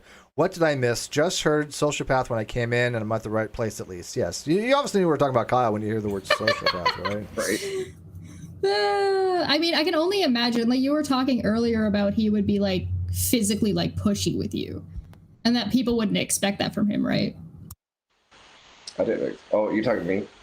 Yeah. Oh yeah. He physically, like, he never hit me or anything, but he did put me up against the wall multiple times, and there were multiple occasions where I was actually afraid for my safety, especially my dogs. And my dog, who he claimed to love or whatever, has started exhibiting aggressive behavior towards other dogs, which I've had to work with him on. And it was truly because of his interactions with Kyle. So he definitely, that got me so mad more than anything. When you mess with somebody's dog, dude. I know. I like that weekend that I left, my dog was cowering in the corner, growling at Kyle because of the way that he was acting. So I went and slept in the car one night, and then I went out of town. Like, fuck my house. Like, you can destroy everything. I'm taking care of my dog right now. Yeah, that's what you got to do. If I was seeing somebody and they did anything to make my dog uncomfortable, out the door. Dog was here first. Somebody in that other chat had said, I feel bad for Kyle's ex. Aww. Oh. No, don't feel bad. We do not stand with Kyle. That's what I've heard. I will say, I feel bad for Kyle's current. There's almost 13. I'll tell you this. That supposedly may or may not exist. I don't know. Ben, there's almost 1,300 people watching that other premiere, and that channel has 300,000 subs plus. Oh wow! So it's well over 250,000 channel that and they put Kyle as one of the worst people on YouTube. I'll go over that later tonight to promote that video. Don't just do YouTube. He's one of the most worst human beings. Yeah, so it's he's got a lot of competition for worst human beings. So it was between Onision, Creepshow Art, and Kyle Curtis. That's the three big ones right now. Oh God, he's between Onision and Creepshow. All right. So for Ben, Creepshow Art was a drama channel lady who said she was being stalked and harassed and threatened and stuff by some person. Well, apparently what's come out is that it wasn't her that was getting stalked and followed. She was the one doing the stalking and following of another content creator. And Onision, are you familiar with Onision at all? Mm-hmm. Yeah, that. Oh my God. And Kyle's like in the middle. That's perfect. I can't wait to watch it. I'm gonna watch this after we're done here. Ash Scott said for £5, when the movie is made, who plays Kyle? I'm with Shia LaBeouf. That's Shia LaBeouf. That works. That works. Can we get Tommy Wiseau? Am I the only one who got that joke? I don't know who that is. I think we should get Onision. I think we should get Onision to play Kyle. Get Onision to play Kyle? That We would get work. Markiplier to play Ben. That That'd would be be hot. good, wouldn't it? Yeah, that would be awesome, wouldn't it? Yeah. Because Cheslar's like, yeah, not going to front. That'd be awesome. That would work for me. Do you want to read Who the plays next Steve? chat? I want to know who plays Steve first. Who's the coolest person on YouTube? I don't know. That'd be hard. Well, it doesn't have to be a YouTuber. That's true. Brett for yourself, Steve. I would go. You know, people are going to say Brent Spiner. Which is fine. Good. Yeah. Les Peter Guitar Jam 20 KKK or DKK. To the tip jar and F Kyle. May he rot in jail. Hell yeah, I'm down with that. Do you want to read some of the questions from the live chat? Yeah, sure. Where are you and Ben going for a friend date IRL question, i.e., just a meetup? Oh, she's asking me. Yeah. Hell, dude! I already told Ben if I come to North Carolina, I'm taking him out for steak, dinner, lobster, the whole fucking 9 yards, and I'm not going to make him pay for it. Did I not tell you that? I was fine with a few beers. Yeah, but I was like, I told him, I said, I'm not going to leave you with the check. So yeah, I've already made that arrangements with him. Totally, I'm definitely taking him out for dinner and whatever and some beers. Yeah, hell's yeah. Cash wants to be a fly on the wall and hear all the cute. We're gonna be crying each other's. Yes. You guys are gonna be like being all gushy, and it's gonna be adorable, and I'm gonna be sitting like a little bit. You guys will be like on the other side of the table cuddling, and I'm just gonna. You're gonna be like sad crying, happy crying over, and I'm just gonna be sitting there with like a strawberry dacquari. Oh like, my God. This is what I'm here for. Oh my God. When can you leave Canada, by the way? You guys are still in lockdown, I think. We're starting to open up in different places, but that's different from the border. If I fly, I can probably get there pretty easily, but driving, probably not. Yeah, I'm talking about flying. No, if I fly, I seriously, I would love to fly to North Carolina just so I can like watch Kyle get put in handcuffs. That would make that trip that would by far make that trip. You know, but wouldn't he have to be like pulled over or something like that? It's not no, the judge wants to see him. That they are going to look for him, and okay. They know where he lives, and we have a ex-sheriff in the area that I can say kind of works for us a little bit. That is more than willing to go find him and let the sheriffs know, and they will come out. So he works with the sheriffs. Oh my God, Steve is bought off the police. One of the funniest things that I think I saw on Twitter was somebody. He's no longer with the sheriffs, though. One of the funniest things that I think I saw on Twitter was somebody saying, "Oh well, wow, it's been 2 days, and no, that's not a good look because it's been they did the hearing on Friday, and so it's been 2 days since people had announced that the paperwork was being done for the arrest warrant." And the Reds rhetoric responded with, "It's the weekend." I know. I had one person message me, "Hey, do you got a copy of the arrest warrant?" I'm like, "Oh my God, just no, come on, it's not up." God, that's not how that works. It's not how it works. It'll be a while. Somebody in the chat was Kyle's Goldfish was talking in the chat about about Kyle slinking away into obscurity, and I'm kind of just based on the conversation I'm pulling. And then Justin Franks said Steve even offered Kyle to step away and get to continued 50%. So I'm curious as to like if considering that you were in a relationship with Kyle at the time, if the conversations like that ever came up during like the initial explosion, or if you would have encouraged Kyle to take Steve's deal had you been aware of it, because when Kyle was like, I'm 95% of the show, I'm taking everything. Steve, I recently watched it, so it was that Steve is going to get 50% up until this point, and then he can get 50% of whatever show that he's on. And Steve, in response, said, tell you what, I'll take over the show if this is too much for you, and you can have 50% of all of the show in perpetuity. Right. He was very private about that. He never had those conversations. Oh gee, I wonder why. Yeah, I mean, right. yeah. The only context of the show that between me and Kyle from like I'm going way back in the very beginning, is that he tried to like say that, you know, Steve was pissing people off and he had kicked him off the channel because he was violating guidelines. And then he tried to do Violating guidelines. What? Yes, that's new to me. Because I didn't know anything about it. And he Yeah, tried that did it. That's just now. That's a new one. I think he maybe did 1 or 2 streams at my house, and he tried to get me to make an appearance. At one point, I was like, "No, it's not my thing." Like whatever, and I did. I was like, "Hey, hello." But Confirmed Ben would come on for Steve, but not for Kyle. He was on. He appeared on camera once or twice, but I think it was more. He was spinning that narrative. And I was also very I was nervous. I could tell that I don't want to no, not my thing. But the majority of the conversations that me and Kyle had was leave me out of this. This is not my deal. I don't, because he would try to mention me, and I was like, no, don't, nope. I am a nobody. Yeah. So he wasn't respecting. Now he's made me into a non-nobody to take his ass down. So. I mean, to be fair, if I were dating you, I would encourage you to do YouTube stuff because people love you. You're great, and you would do well at it. But not because I'm trying to spin some narrative like an asshole. I tell him he needs to go to Hollywood and start taking acting lessons. Man. Can we get him in touch with Scott? Scott Clifton. Yeah, they do kind of look alike a little bit, actually. You want to do soap operas? Yeah. Yeah, I'll do a soap opera. I'll be the get the last super chat real quick and the next question. Oh, okay. Well, you do the super chat because I'm scrolled way up. Okay. JR Perez, $5. Kyle, the habitual criminal. And that's an understatement because I really think he is habitual at this point. Yeah, it seems to be the case. Letty asked, how long did it take for Kyle to get ready, and did he ever make you late for something? All the time. He would make me late for stuff all the time. He is very horrible at time management, and if he actually showed up for things too. So it took him a while. He's very.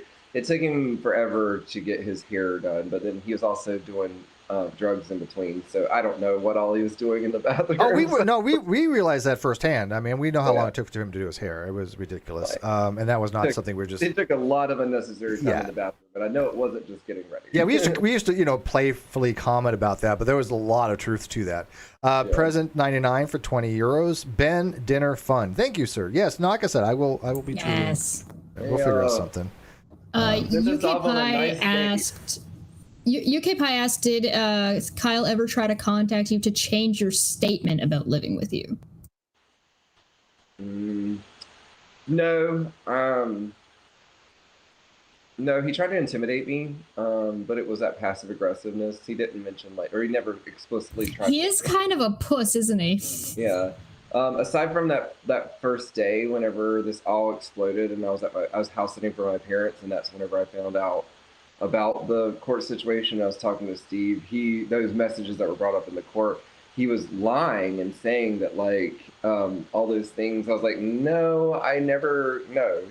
Oh yeah, because whenever he's you remember you were drunk and you got this signed and notarized with me. I was like, no, I remember that night and I was not drunk, and we definitely didn't get something notarized while I was drunk, which wouldn't even hold up in court. But you notice how he took something you said and tried to manipulate it, like all narcissists do and all dishonest people do, because we see, believe it or not, we know a lot of dishonest people on the internet that do that. Because he submitted a partial and I had the whole, and we're like, no, read the whole thing and you'll see the content. Yeah, that doesn't look good for him. One of the things was that he also he said he had all these text messages, threatened that he was going to release them on you and they were going to make you look bad, and then he never submitted any text messages. No, because that you did. That example proved that his text messages that he was going to submit, or any proof he was going to submit, would have to be taken out of context, whereas I proved that I was fully ready to show the full context and not edit things, and he lost his foothold there. And and I learned that back to what I said about I was very guarded with how I communicated in the court process, because even with Unirock and those people, I have a sarcastic personality, so I speak in sarcasm, and sarcasm was always taken out of context. And I'm like, no, I'm gonna stop. Yeah. Drop that sarcasm. Yeah, it's good to do. It's good to not be sarcastic with lawyers in the court. Don't be sarcastic to the judge. No. Yeah, if you're interested in his deposition, it is in the court, the whole record. Yep. So. Helios said it's a common tactic for drug addicts to have a clean partner who they store their drugs at. that way, if things go down, they can throw them under the bus to get a lower sentence. I don't think he was storing anything at my house. But I did actually kind of clue into something way earlier in the stream whenever we were talking about that subject. One of the reasons I honestly think that he singled me out too is because he was living with his mom and I was working, so he was at my house all the time by himself. Well, except for my dog, which I regret the day I ever let him alone with my dog in the house. Yeah, So fair. he had a lot of freedom here to operate under the microscope. So I definitely enabled that for him, unfortunately. Yep. But I don't think he definitely never like had a stash here or anything like that. But you still got to be careful. You never know. Play though. Yeah. He would definitely. 2 years from now, you're gonna find some stash under some floor or somewhere, and you're gonna be like, "Fuck's sake!" Is it still good? Can I sell this? Get something back. Yeah. Godless Scummer says, "If Kyle messes with people's dogs, can we send John Wick after him?" That's a good movie, actually. That seems fair. Rotfest Tenders, new hole. He's a new hole. Thank you, Rotfest Tenders, for becoming a new hole. Kimomaki. Oh my God, Steve, I just had a thought, like going back to whenever I was afraid because he was harassing me on Snapchat and I found out he was in Charlotte. He probably did come back to the house just to get his test. Probably, yeah, no, yeah. He's outside my door. So, Steve, even reading the name, it's Rot Feast. Rot Feast. I'm sorry, Rot Feast. Yes. Tim, it's Steve. Kimomaki Put your has contacts asked. in. No. Kimomaki had asked, probably too personal. Those are the best kind. I understand if he feels no answer. He won't. I already know the answer. But would Ben be comfortable to identify as a theist, agnostic, or atheist? I'm a theist. Yeah. Of what flavor? He's a good Jewish boy. Yeah.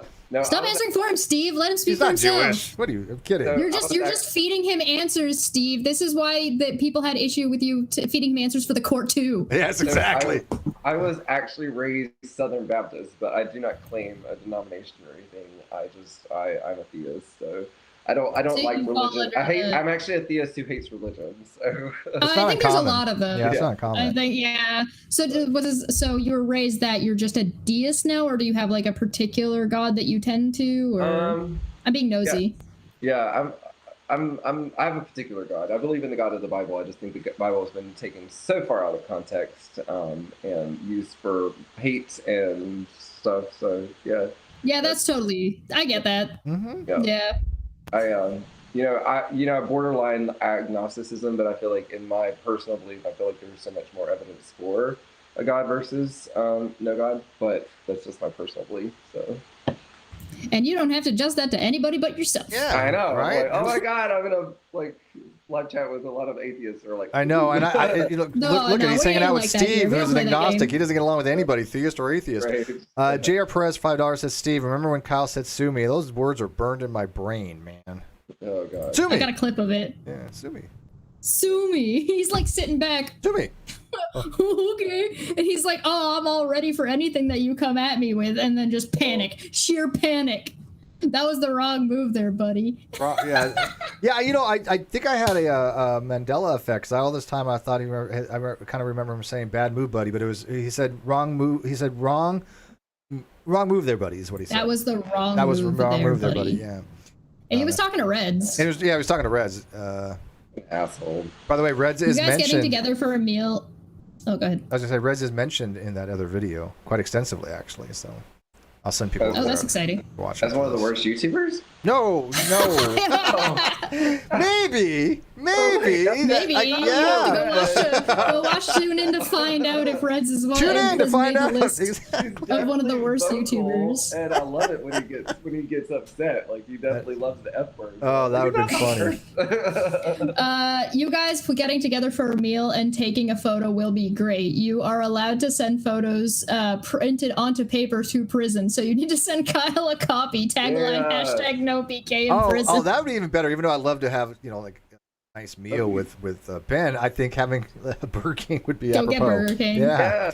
Take a picture of us together and Whopper with cheese, French or onion rings, and a milkshake. See if you can get Red's Rhetoric to meet up with you. He can take the picture with his Nikon. Isn't he banned from all BKs? Oh, probably. will explode. Oh my god. This joke just keeps getting better. It never dies. It never dies. Okay, let's see here. Let me refresh my tweeters here. Helio said it tends to be something like they keep drugs in a gym bag unbeknownst to the clean friend and then paint the clean friend bringing them their gym bag during a drug I don't think transport. he probably had enough to buy that much stash. He probably had like little things at a time. Oh yeah, but he did copious amounts at the time, but it was very regular. Sure. Copious amounts of what? I think well, this is very personal, but he also he drug raped me twice occasionally. Oh god. It was meth, and I did not realize. Oh god. Okay, that came out of nowhere. Did not know about that. Do you want to add more to this court case? You want to add some more charges? Jesus Christ! He definitely dosed me with meth on multiple. Yeah, occasions. that people are gonna run with there. Where's your evidence for that? Right. Like, but then that gets murky water. Like, let's get through my drug history. I was like, I'm not exactly like innocent here, but I definitely like to know what somebody's giving me. I would imagine. Don't like that's like not okay. That's so giving somebody drugs, even if you're giving them different drugs, does not mean you're allowed to add more drugs. If I give somebody a brownie, if I give somebody a brownie and I say it's a regular brownie and there's weed in it, that's not okay. That you're drugging somebody. Calm down there, fucking pudding man. So for clarification, for show purposes, this may or may not have happened. The hosts of this show do not necessarily. No, fuck that guy. But whatever. Yeah. So if that is the case, then holy shit is the proper response. Yes. I will say based on my personal experience and my belief that I don't have to justify to anybody except for myself that I believe Ben is a trustworthy person. I believe Ben has done nothing but show receipts for everything and has done a lot to demonstrate that he is somebody who is trustworthy. So I believe him by fiat. Thank you. She's learning from me how to phrase these things. Didn't you know that you're supposed to believe always all believe victims? the man? Yeah. Believe all victims. Believe all victims. Yeah. With no questions asked. Yeah, unless they're a victim you don't like, and then you could just say screw it, you know. Right? Yeah, exactly. Yeah. Then they're not a real woman. Oh, or a man, I guess. I don't know, whatever. Or their skin tone isn't dark enough to ever be assaulted. I don't know where to go with this one. Well, that was definitely not one I was leading with. That went dark. That went dark. I'm not gonna lie. I wasn't looking to get attention for that one. And people were like, "Look, man, Steve's laughing at a victim here." No, just wasn't expecting that. Yeah, I mean, surprise! Kyle's an asshole, more asshole than we thought he was. Surprise to nobody. Yay! You thought Kyle couldn't get worse. Yeah. Boom! Emily Artful, the gay version. Oh my god, yeah. Right? Yeah. Holy shit. Yeah. He's stalking you, he's harassing you. There's now allegations of this. There's some correlation dropped. I'm not even being hyperbolic. Drug stuff. There's harming somebody's dog in some way, shape, or form. Like, holy. It's a loaded question. Whenever people like, do you want him in prison? I was like, yes, I do. So like, OPT Lori was just laying down, chilling, listening to this, relaxing, right? And he heard that, and it forced him to get up just to leave a comment. So, damn. Oh God. Just please don't make me do another deposition. No.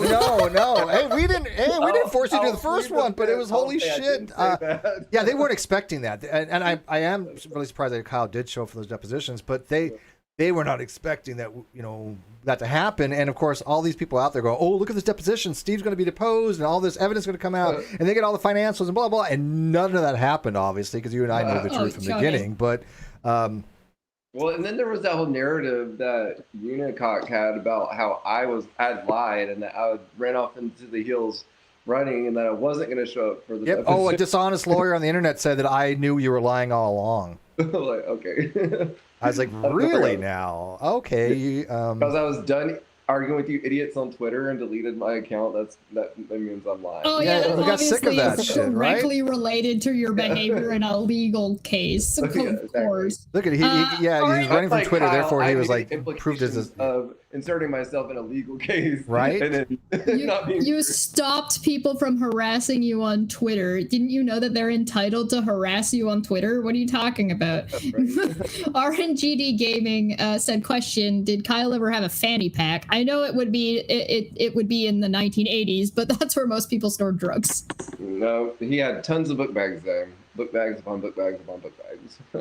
I'm not sure about this question. Maybe you can parse it out for me, Chesh. Treat Feline said, talking about adding more to the case, how about some more confirmation on actual lawyer talk between Kyle and the other person? Oh, I know what that question is. They're asking, Ben had mentioned that Kyle was regularly in contact with a certain internet lawyer, dishonest internet lawyer. I put lawyer in quotes. I think they're expounding or adding Ben to sort of expound about whether or not like that was the case and at what frequency they were talking and like what were they kind of talking about.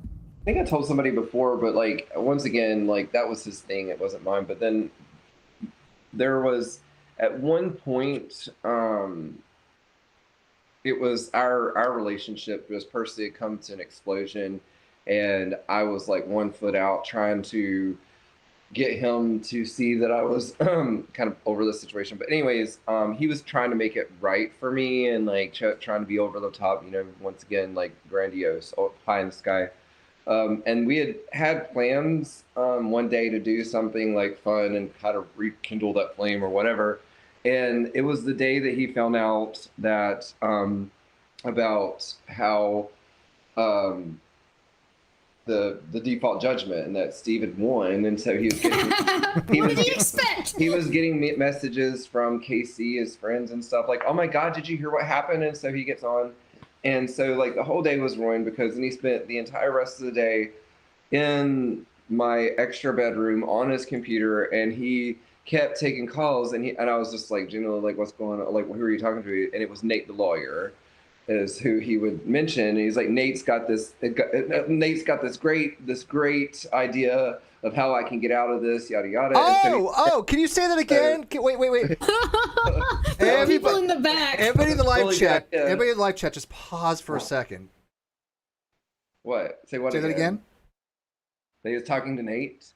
And what he said? Nate had this great idea of how he could come back against the default judgment, and so he spent the whole day computer drafting his own like legal documents that he had me drive him to go get printed out, not to get notarized. So are you confirming that one, Nate Brody helped him conspiratorially or conspire, and we're not this allegations. No. So Steve, let me reword this. Sure. Are you essentially saying that Kyle said to you that there was a lawyer giving legal advice outside of their jurisdiction? Yeah. Okay. Yeah, so there was a certain lawyer on the internet assisting somebody in a legal case and giving legal advice and helping them put together their legal case from outside of their jurisdiction, including a false narrative to commit fraud on the court. What was his name again? What was the dishonest lawyer's name again that he was talking to? Nate the lawyer is what I'm thinking about. Okay, I believe he goes by the name Nate Brody on the internet. Yeah, that's his YouTube channel. Well, but okay, I don't know which is the bigger bomb here. Right? This is like holy shit. We did not plan any of this. I'm joking. Clearly, one of these things is more horrible than the other. Yeah. However, but damn, no. Oh my God. I had not talked to him about this, so I hadn't. I suspected, I but honestly don't know what's going on right now. No, I know you don't. Oh, I know you don't. That's the funniest part. Yeah, I haven't really brought this up to you. Nate has had beef with Steve. I know the implications of giving legal advice. Nate has had beef with Steve for like 6 years, and he's been lying about the court case, lying about you, lying about Steve, lying about everybody around, all while trying to play like he's pretending to be neutral and saying that, well, I never gave Kyle any legal advice. I don't have any stake in this case. So like, it's really exciting to be like, oh, you know what I mean? We were right all along. Go figure. Well, all I know is that somebody threw Kyle a fish line that day, and his name was Lifesaver. And his name was Nate. So I mean, here's the thing. I cannot and clearly. because I didn't get to do anything fun.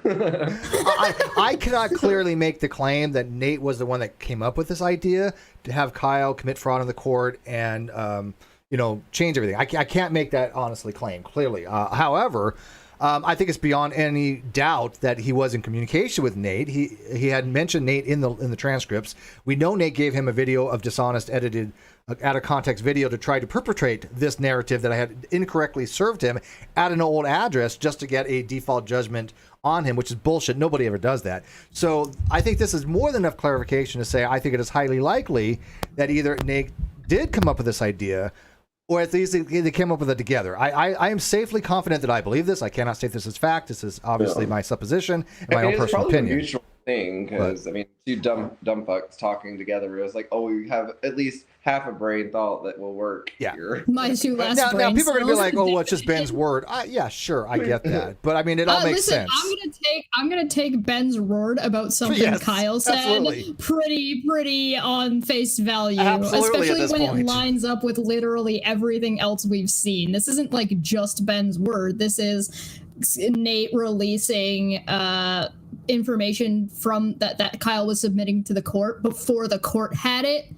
Well, stuff like there's been Kyle a lot of things. Shoots himself in the foot, because people are on him. It's like, even prior to me coming forward and being like, this is bullshit, Kyle didn't live with me, you guys already knew that there was something fishy. You had never heard it from me, but I just kind of like, oh, of course, that's I true. knew, yeah. So the same thing with this. I didn't even know who the fuck Nate was, and then y'all already had figured out this is fishy, and I was like, well, he told me that he was talking to Nate. And he got wow, it all fits together exactly kind of like we thought. Can I talk to Kyle for a second? Do you guys mind if I talk to I mean, obviously he's still in love with Ben and stalking Ben, so clearly he's watching this. Do you guys mind if I talk to him for a second? No, go ahead. Go. Okay, cool, thanks. Hey Kyle, I'm gonna ask you a favor. Could you please try and get out of more time in prison or jail by throwing literally everybody that fucked you over under the bus? That'd be amazing. I cannot get any harder, please. I have already given that suggestion, obviously. Go into witness custody. And I threw that out there. I said, look, hypothetically speaking, of course, if there was a completely dishonest and unethical lawyer on the internet giving him bad legal advice, and especially, and I'm using the word specifically here, conspiring to commit fraud on the court, hypothetically, would that be some way to actually, maybe get out of some of this stuff, or at least lessen saying, look, I'm going to throw, this lawyer underneath the bus, and a DA might look at that, might not. I don't know how any of that works, but I mean, that's pretty bad. So, by the way, no shock. I'm not shocked by this. Completely not shocked. Inkboy asked, "Are you disappointed that Kyle did not win Dumb Fuck of the Year?" To whom is he? Oh, he's asking me. No, because I'm sure he'll get it this year.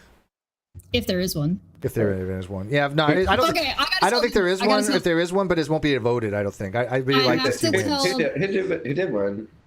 Yeah, he won. He definitely Riley, did. I think. Nathan Thompson and Anthony Riley both won those years. But I think I would have voted for Unicock over Kyle. Me too. I don't know if he got nominated. So one of the things, I have to tell Ben this because it killed me on the inside, and I was kind of offended because I've put in a lot of hard work to be the goblin that I am, and the crew of them over there, so like Kyle and that whole group of people, decided they wanted to rank us about who is the worst out of everybody, and so the people on the list were Steve, Red's Rhetoric, me, and Kyle, and I want to say that maybe there was one other person, but I can't remember who it was. And the order that they went in is that Steve was the worst, then Reds, then me, then Kyle. So Kyle was the least worst out of all of us. Yes. Now, I'm offended by this personally because I am way worse than Steve. And I blew my mind because their reasoning. Listen, I'm going to complain about this. It's hurt my feelings. They run around saying that I tell people to go and murder babies. Yeah. And I'm not as bad as Steve I'm is. the because he I'm had worst. a conversation with a guy. I'm the worst. They had a conversation with a guy completely unrelated to them, unrelated to any topic, because the guy was convicted of a rape in the 80s. And that was the worst thing that's ever happened to them. That he says he never did. It's really sad. It's really sad, Chesh, because even in demonizing them, men, it's still a men's world. Like, men just have it. Yeah, what is this? This is misogynist. I demand Chesh, I would have, had I known, I would have voted for you. Lower than you is because they thought he had pretty hair. Yeah. So fake, but look, I would have voted for Chesh. She should have beat me, but she didn't. So suck it up.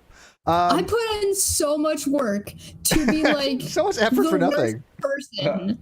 God damn it. Men's world. She says you should abort people up to 3 years of age just because you don't want them, supposedly. But I'm worse. Allegedly. Allegedly. Okay, so they alleged this against me, but my response was, why stop at 3? Like, what? How am I not worse than Steve? Come on. The Tree Feline says, and this is awesome that she brought this up. And Judge Gale noticed that there was some legal consultation as per use of legal terminology. It was obvious to Gale. Yeah, and I had obviously suspected it was Nate, because Nate, but Kyle admitted it. So this isn't even supposition. Kyle admitted in deposition that he had been in contact with Nate, and Nate had been telling him about stuff and stuff like that. Now, what they talked about, who knows? And like I said, I'm not saying that Nate came up with his entire plan to defraud the court. That's not what I'm saying. But I'm saying is that it is odd that the same day all this happened, and he contacts Nate, who is a lawyer that would know something about this. And by the way, fun fact, and let me put this out there. Nate all along was saying, had you moved, the service would have been improper. Now, the fun part of that is that because Ruhif and some other people had showed him in the court where Judge Gale had said to his lawyer, Scott Lee Forbes, even if Kyle had moved, it still would have been proper service, and she agreed with this. Now, do you know what his response to that was? Oh, I must have read it wrong now. Oh. After all this, 2 years of bullshit. On the other day saying that service was improper. Yeah, I mean, he flips off. But the point is he's just so dishonest, right? He gets caught. It's like, oh, I just must have read it wrong. You're a fucking lawyer. You were lying through your ass off about that because we all knew that the service was proper even if you had moved, but he had to run a narrative. So that wasn't true. He lied about that. Anyway. Weird. Helios said, holy hells, I just looked up what kind of crime drugging someone is, and it's not illegal in North Carolina unless it's done to children's Halloween candy. Oh, shit. See? You got some weird fucking laws in North Carolina. Seriously, everything's fucking weird in North Carolina. Can you just move? Do you want to move to Canada? Do you want to come and hang out? Come be with me. Come hang out with me. Come I'll help you be a better person that guy could ever help you with. We can do our cooking channel live. Yes! Yes! I'm gonna move in with him. We're gonna get him out of North Carolina. He needs to get. Yeah, that's a shitty state. North Carolina to New Zealand. Love sticker. Fox love sticker. Thank you, Golden Unicorn. That's probably for Ben, not us. Oh. Wow, you're just so well loved. It's like you got a lot of support. You really do, and it's noticeable between that means a lot. The crowd that supports you, that are decent people, and then you have the shitlords that try to come after you and twist, everything that you've been saying. But it really proves our point, right? When we have people that experience it firsthand, like you experienced this fuckery firsthand, you know exactly what I was talking about, what these people have done. You know what Kyle has done. Right. And so I don't have to do anything to even prove my case anymore. Well, 90% of the time, they do it for me. Once again, it goes back to what I was saying. Like, I win because I was strong enough to remove myself from that situation. But the support just is like icing on the cake. It's like, even though you come through something like that, it still cathartic means the world validation. to have people just relate to you, and even like better, I've been able to help other people, and just by sharing my experience, and like they appreciate that and help them through their situations, even though they weren't half as on the scale as mine. In some way, if my story helps somebody else in their life, like that's I think that's a good takeaway. I think that's a good point.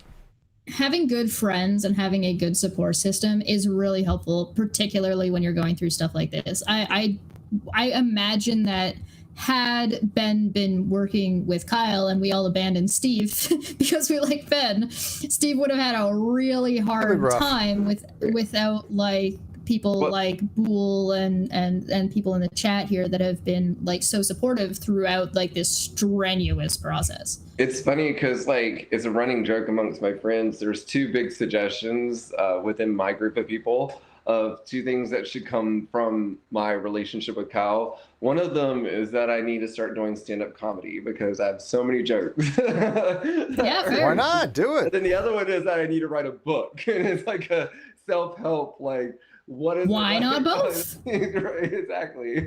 I mean, to be fair, we know a good number of people on the internet. We can probably set you up and help you Yeah, out. y'all can market it for me. Well, we can market it for you. We could do reviews of it. We I can said the set greatest you up to revenge- help you self-publish. The greatest revenge would to him to have a very successful YouTube channel, and Kyle no longer I can send him does. a signed copy in prison. No. Here you Yes. go. That's what it says on the inside. Here you go, bitch. Signed Ben. Yeah, exactly. I want an autographed copy. Well, anyways, we're about the 2-hour mark, Chesh, so we're probably going to have to wrap it up. I know it's getting late Yeah, for my dog is Ben in his about to day. murder He's got to my go leg do on the things. floor. Gotta take care of Doggo. Doggo is biggest priority.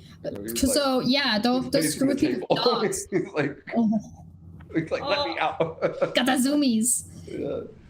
Yeah, All right, you got any last questions, Steve? No, I don't. I'm still processing this stuff. I mean, I had no idea that he was going to say a few things that he said. And, sorry. no. Hey, that's great. That's what AIM is for. The things come out.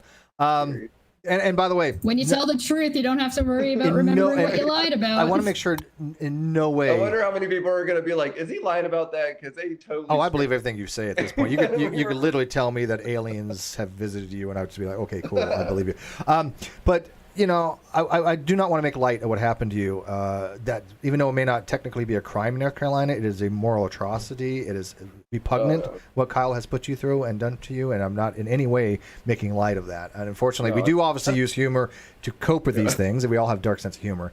But nothing that he did to you warrants. You know, I mean, he has no excuse. He's without excuse. He's a horrible human being. If you thought Kyle couldn't get worse just experiencing him on YouTube, he can get worse experiencing him in real life. Right. And that was just an example of like Kyle's such a horrible person that it just takes like a general memory to be like, oh yeah, and that's another thing he did. Oh yeah, you gotta like have a list.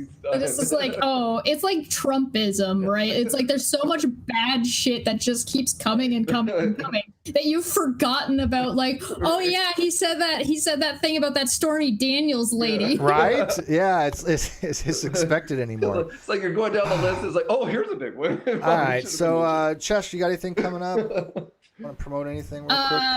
Well, once the warrant drops, I'll be catching everybody up on the hearing update and stuff over on my channel, because that was one of the funnest things I think about reviewing all the legal documentation is that there's nothing to argue about. Mm-hmm. The legal documentation is what the legal documentation says. The judge said what the judge said. There's no you can spin whatever you want, but at the end of the day, the documentation says what it does. Now, are there people that are wrongfully convicted? Are there things that go south in the court system? Yeah, but you need to have red flags and find those things, not a matter of just making shit up that could have happened. Right. Totally agree. All right, I'll send everybody over to watch the Creepy Readings video. Yes. He did the nine worst YouTubers of all time, part 2. His first one got, I think, about 750,000 views, but that was over a period of 2 years. So, but he has a lot more subscribers now. He's got 300 plus. But anyways, Kyle, I'm going to put that in there. Kyle Curtis is on there, and Creepshow Art is on there. I mentioned twice, as a matter of fact. 2 seconds. What we need to do, though, is when we get to go and visit Ben, we're going to have to do like a caffeine couch, and we'll do a live stream from Ben's couch or something, and we'll all just sit and hang out and play Monopoly or some shit. D&D. Like a plan. Yeah. Hell yeah. That sounds good. D&D. Yes. I'll bring my books. They're right there. There you go. They're right there. Come on. All right, Ben, I want to thank you for joining us. I'm sure this this can't be easy, and our heart goes out to you. All of us support you. You're a friend of all of us now, so you're not going to get rid of us. So. Like a support group. It's like I get to share these Yes. Exactly. Yes. It is. It's not easy, but it's also it makes life easier to get that stuff out. There were 2 giant bombs you've dropped today. Oh, So now man. we're going to get to, well, you are off of Twitter where you ought to be. We're going to get to deal Yeah. with like this absolute shit show that's about to happen. Enough to be able to rejoin, but I was like, No, listen. I'm ready for this. This kind of shit I won't be is dealing with it. She will be. I ignore It'll all be of me. it. I got too many other things, and I'm like I said, I'm going traveling for about a week. Yay. So coming up here Well, in 2 make weeks. us swing by Charlotte, Steve.